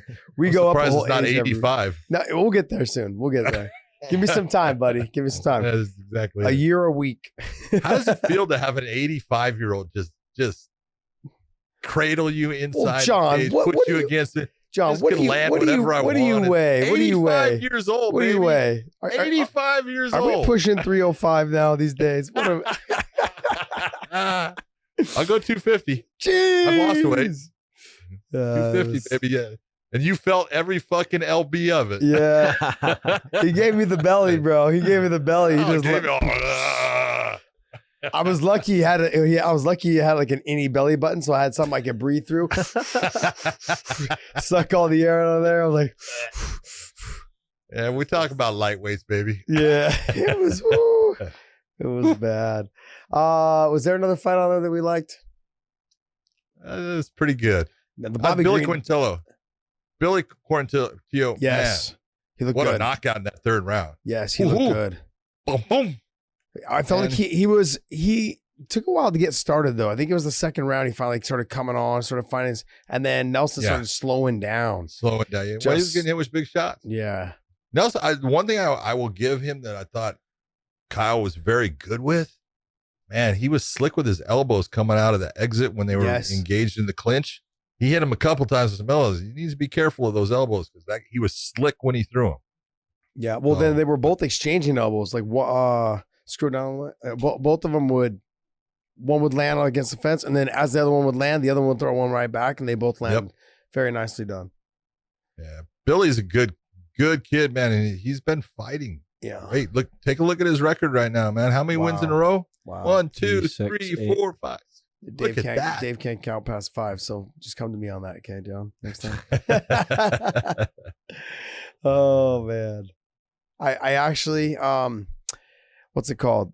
Dave had sent me a text saying that we sounded good on the broadcast and that the chemistry was good with Goldie and the 3 of us, this and that. And I don't like to toot Dave's horn very often. I said, but a lot of it comes from us doing our show together, weighing in. And I said, we owe a lot of that to Dave because, honestly, there'd be no show if we didn't have a producer. Oh, God, no. There's no way. Yeah. So the only thing we know how to do is talk. I like to give Dave a little bit of credit there, buddy. So thanks for holding the glue together. All 275 pounds of it, 85 years old. Dude, You're not far behind after your retirement, man. Oh man, this guy Look at those cheeks. Look at those cheeks, man. He's getting a little bit. I've always had some good cheeks, man. Come on, No, I didn't say they were good. No, they are good. Yeah, they are. All right, well, let's talk about the Colby Covington and T Wood fight. The card is You stacked. got time? You got time, John? Is it past your bedtime? course. You're on East Coast. I know it's what is it like midnight there now? Okay. Yeah. So what? No problem, man. We've basically been up all night. A Couple hours of sleep on the plane. Couple, and it's maybe funny. an hour or two when you get home. I had 2 hours, when I got home, and then I was tired, man. I was like, Yeah. oh, dude, I'm tired. And then I come down, I'm talking to you. I'm wide awake. I'm feeling good. How many monsters have you had today? Oh, today? Let's not go there. Yes, I knew it. I knew it. This guy lives off Monster, man. Lives off Monster. See, there he is. Like, see, I told you. I actually kind of like that one. I don't like some of them are a little too like sweet for me, but that one's pretty good. Oh, that one's good. Yeah, that one's good. My favorite. There's another one that they have. I would like to say, everyone, They just have so you know, Yes. you want to have the zero. Let's see, we call it Zero Ultra Monster because it is fantastic. It is. And it is my favorite drink. It's what I drink all the time. And thank you very much, Monster, for having a delicious product. Yes. There's an endorsement without any kind of endorsement. reciprocation. But they also have like a really good green tea that I drink. It's got a little dragon on it. It's good. Yeah, I like more of the green teas. But yeah, that's good. All right, let's talk it. Let's talk Colby Covington, T Wood. I feel like this fight should have happened 2 years ago. Well, I think you're right. And I think it would have been a more competitive fight 2 years ago. Oh, so what are you saying? Well, just being honest, talk and saying you're going to do something is great. Doesn't mean a damn thing. And if you start looking at the previous performances of Tyron, he's a different fighter now. He's not the same. And that happens. That's just the way it is. Colby Covington is a guy that puts pressure. He comes at you. He can wrestle with Woodley. And I know Woodley says he's going to let his hands go. And I'm not buying into that program. I just don't see it happening. I think he's going to wait because it's part of who he is now. And when you start losing, you start becoming concerned about getting that next loss, and you wait and you're trying to land that perfect shot, and the perfect shot that you never throw will never land. Yeah, he's got to pull the trigger. He's got the speed to land. He's got the power to knock Colby the fuck out. Absolutely. And he does. If he does it, and here's the thing is I think he needs to really take the approach like he's been talking about, I'm going to let my hands go. He needs to take the approach that this is only a 2-round fight.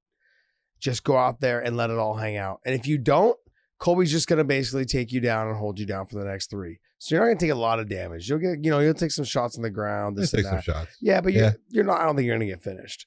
So it's Colby. I think T Wood. I think he needs to go out there and go for broke the first 2 rounds, see if he can get him out of there. Because after that, okay, if he waits, you're like you just said, you're never gonna. You're never be a 3-round fight. What do you mean? No, I know it's 5. I know it's 5 rounds. Oh, okay. But I'm saying it, regardless if it's 3 or 5, he's got to go out there and act like it's only a 2-round fight because his speed and his power has shown it doesn't. Diminishes. It diminishes, especially the more he wrestles. And that's been the game plan on how to beat him for a long time. Gonna do. He's going to wrestle the fuck out of him. Fuck he's going to try and leg hump him the whole fucking fight. And he's going to get some shots in on the way.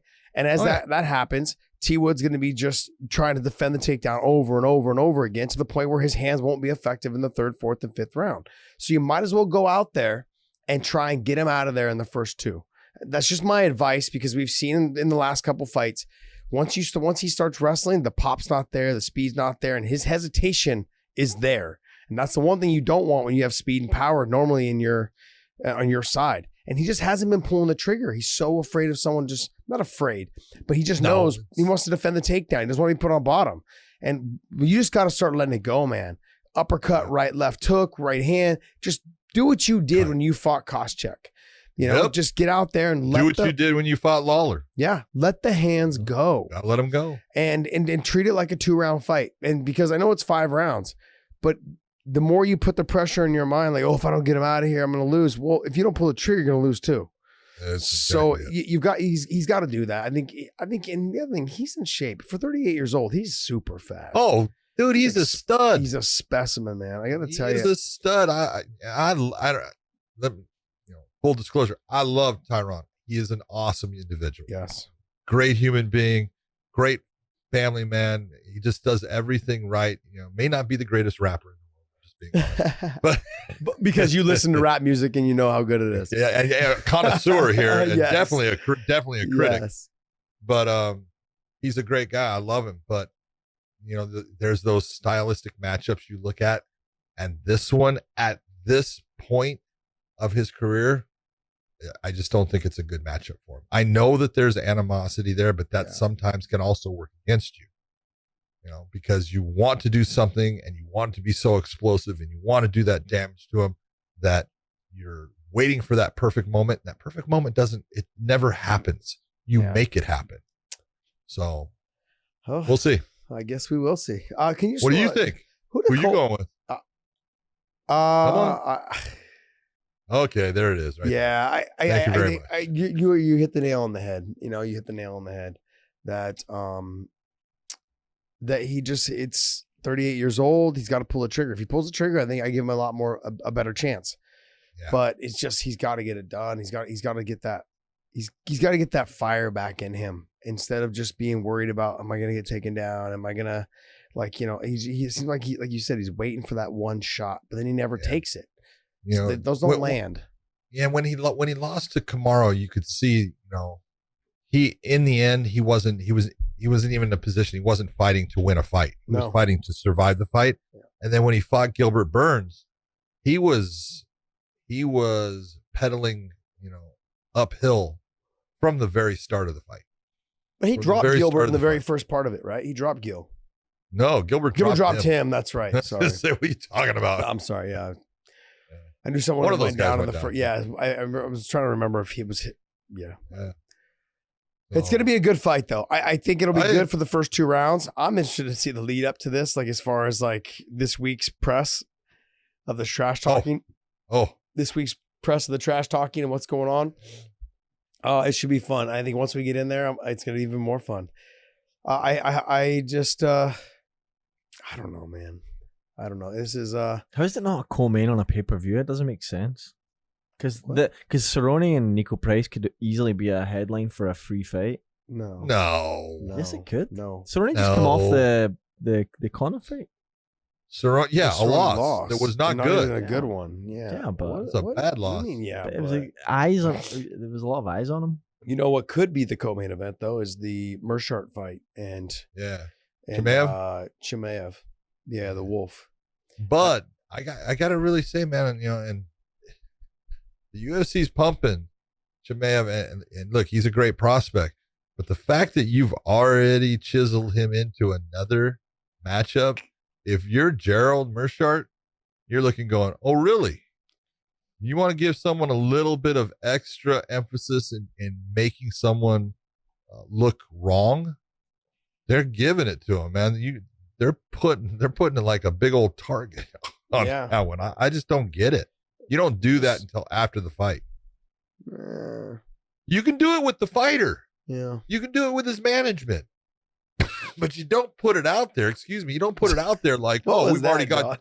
John, what was that? I was choking on the fact that they're doing that. But it's like, you don't put that out there like that because what are you saying about Gerald Meerschaert? You're saying, he's going to beat you. Really? Yeah. Well, I will tell you, he may, and he's got it. He's a dynamic young fighter, but Meerschaert is a fucking beast on the ground, and that is where Chimaev puts all of his fights. So he's putting himself into a dangerous position. That doesn't mean that he can't, do good work on the ground and beat up Gerald, but he's putting him into his strength. So I don't know. I look at it and say, Gerald, good luck, baby. Go get him. Yeah. Who's his next fight? Damian Maia. So 2 jiu-jitsu guys. Yep. Back to back. Yep. So is Meerschaert at 85, correct? Yeah. Yeah. And then he's going to fight Maia at 70? Yep. He's fought both. He's fought at middleweight in UFC and at welterweight. Yeah. Both his last 2 fights. One was at middleweight. One was at 170. Yes. Yep. Yes. So That to me, that's just, man, you know what? As the promotion, you shouldn't do that to any of your fighters. Yeah, you're making them feel like they're not good. They're not. Yeah, you're telling me you want me to lose. Yeah, I guess I can take your side on this. Like, you don't have to play the game. Like, you don't have to. Or the UFC should have played the game of like, hey, your manager and your corner, and you guys know the fight's going to happen. Yes. If you win and you come out successfully, there you go. We just won't announce it. We'll let your opponent know. We'll let your opponent know that you guys will be fighting in 2 weeks if you come out with a win. If not, we'll give you a backup opponent. You know, like having someone in mind already that you're going to end up fighting. Yeah. So, because if I was Damian Maia, I'd be thinking to myself, okay, so what happens if he doesn't win? Then who? Like, that's more of a problem for me. If you're Damian Maia and he doesn't win, I don't want to fight him. Yeah, you don't want to fight him if he doesn't win. That's one. And then two is like, okay, who's my next guy? Who am I? So I'm spending half my camp not training for the guy that I'm really fighting. Yeah. So if you're Damian Maia, you're actually kind of getting the short end of the stick. You're getting the short end of the stick if you're Damian Maia. Either way, because they may still want to have him fight him and be like, I'm not fighting a guy just coming off a loss. So interesting. It'll be interesting to watch Mackenzie Dern against Randa Marcos, because Marcos does all of her good work on the ground. The one place you don't want to be with Mackenzie Dern. So it'll be interesting. I'm going to be interested in seeing how Randa approaches the fight. You know, she's her whole base is wrestling. That's where she gets her stuff. But I think she wants to use that wrestling in a defensive fashion to keep this on the feet and beat her up as much as you can on the feet. Don't take her down. Just a little bit of advice. Just a little bit. Miguel Baeza has a really tough fight against the unknown fighter. And I'm interested to see how that goes. Kevin Holland is the really tall, long, lanky guy, right? Oh, yeah. Yeah, Kevin Holland. Yeah. What is he, like 6'4", 6'4", something like that? 6'3". 6'3". But he was very active. He reminded me, you remember him? He's good. Do you remember that boxer? What was his name? It was 6'3", fought at 147. Oh, you're talking. Oh, I know exactly. God, not Walker. No, you're thinking of it's Paul. God, dog it, I'm losing it. He was fucking good. He ended up going up to middleweight and got Paul Williams. Paul Williams. Thank you very much. See, Williams. I can't even come up with Williams. Paul Williams. And he fought against Sergio Martinez. Man, you talk about a knockout. Yep. But Paul Williams I was really at the tall. fight when he fought Margarito. I was there. I was at the Home Depot Center in LA. I was there and I was watching that fight. I was like, I never heard of the guy before. I'm like, oh, Mario's gonna walk through him, and he just touched him, pap, just peppered him the whole fucking fight. Mario's 1 walking point. through Paul everything. Williams is great. Yeah. He broke his back, right? In a car accident or something. No, he's in a wheelchair now. Yeah, poor guy, man. But anyways, Kevin Holland. Sorry, went off on that little tangent. Let's go to the other tall fighter. Yeah, but Kevin Holland reminds me kind of a little bit of the stylistic, like just pop, touch, and but obviously kicks involved. But just kind of reminds me a little bit of Paul Williams. Just stylistically, just the output, the precision, just the technique. Got a little overconfident in the end, towards the end of his last fight, as I recall, a little bit more flashy. But I liked watching him fight. I'm excited to see him fight again, man. So I will be watching. I mean, I will be watching because of T Wood and Colby, but I will be watching, man. And the hype on the Chimaev guy right now is there, you know. To see what happens, you know. And of course, I'm always be a Donald Cerrone fan, so I'm gonna for sure watch Donald. That's a tough fight for Donald. They're all tough fights now. At the age that Donald is, with the miles he has on him, it doesn't matter who he fights. They're all gonna be tough. Yeah. That's it. Yep. It doesn't. Good point. You know, Good point. That's why I was like, you know what? Maybe you go Bobby Green. We go Bobby Green. Give him Bobby Green. Fun fight for both of them. You know, Donald will stand. Donald could go on the ground. Bobby can wrestle. Yeah, but Donald seems to be only fighting at 170 anymore. Oh, that's true. Not going down to 155. No, that's smart though. Smart on his part. Smart on his part. Oh, and congratulations to Donald on the birth of his second child. Riot. Yeah. He named it Riot. I know it. That's a great name. You gotta love that, man. I love it. Danger and Riot. It makes sense. Danger. Or we have a dangerous riot coming up. Dangerous riot coming. It makes sense. It does make sense. The way he lives his lifestyle, it does make sense. Yes, it's perfect. It's amazing. Ah, man. Good for him, man. I'm happy for him. We have Danger and Riot being raised on the bad motherfucking ranch. Yep, this is good. Oh man, good stuff. Right. Good stuff, though. All right, my man. Well, hey, I think this All might right, be brother. it, right? I think we're done. All right. Given enough. 3 hours later. And was it 3 hours? Well, it's 2 hours. 2.5. 2.5. Which is kind of right around the time our DVD, or not our DVD, but our chip runs out. There you go. We're chipless. Our chipless saving chips or whatever. Chipless. We record this. So, okay. So, hey guys, thank you guys for tuning in. YouTube, hit the thumbs up, shares our videos. We thank you guys, and we hope you guys liked it. Also, if you guys can go to prowrestlingtees.com/weighing in and use the promo code GOAT. That will get you what? 20%? 20% off on our shirts. Check that out. See what you guys think. We have a whole list of shirts up there. We're going to add, I think, a couple different colors, or unless Dave already did. But yeah, we've got great stuff, man. We've got the Karate Kid one. We've got the weighing in on red and blue shirts, because John the is home improvement one. Yeah, we got the home improvement one. John is what? You're the red shirt, right? I was the red Yeah, shirt. you were. You still are. And we also have it on the black shirt. We also have it on the black shirt. We also have it on light gray. We have our original weighing in, which I actually is my favorite one, I think, out of all of them. Just the weighing in itself. I gotta get that one in black. Oh, the weighing in black? Yeah. Yeah. I only got a blue one. Maybe we should do it in different colors, Dave. Yeah. This is black. No, I'm saying we should it do is it in black. different colors. Oh. Like, Yeah, I just, He because said, it's a retro one. He said. I have a bunch coming out to us. Okay. They just haven't shipped yet. Gotcha. Oh, thank you. Gotcha. Okay. Cool. Hit all of our audio platforms. We're trying to get our audio numbers up as well. A lot of people watch us right now on YouTube because everyone's pretty much at home, not stuck in traffic, because we're all quarantined or kind of quarantined. But please go to our Spotify, Stitcher, Google Play, all these type of other platforms. Hit the thumbs up or hit the subscribe there as well. Thank you guys so much. And Big John, I never thought I'd say this, but I'll see you next week, and I'll see you in a month. Right? So, it's those things, man. We spent 2 shows together. Now we spent 3 hours together. It's a lot of time with you. Well, this is what you do when you start, helping the elderly. Yes. Next time I see you, I'll bring you a walker. Oh, just a cane this time. Just something to hold the belly up. I'm gonna crack you over the dome with it. See you later, brother. All right, my man. Take it easy. You guys, we're out. Bye.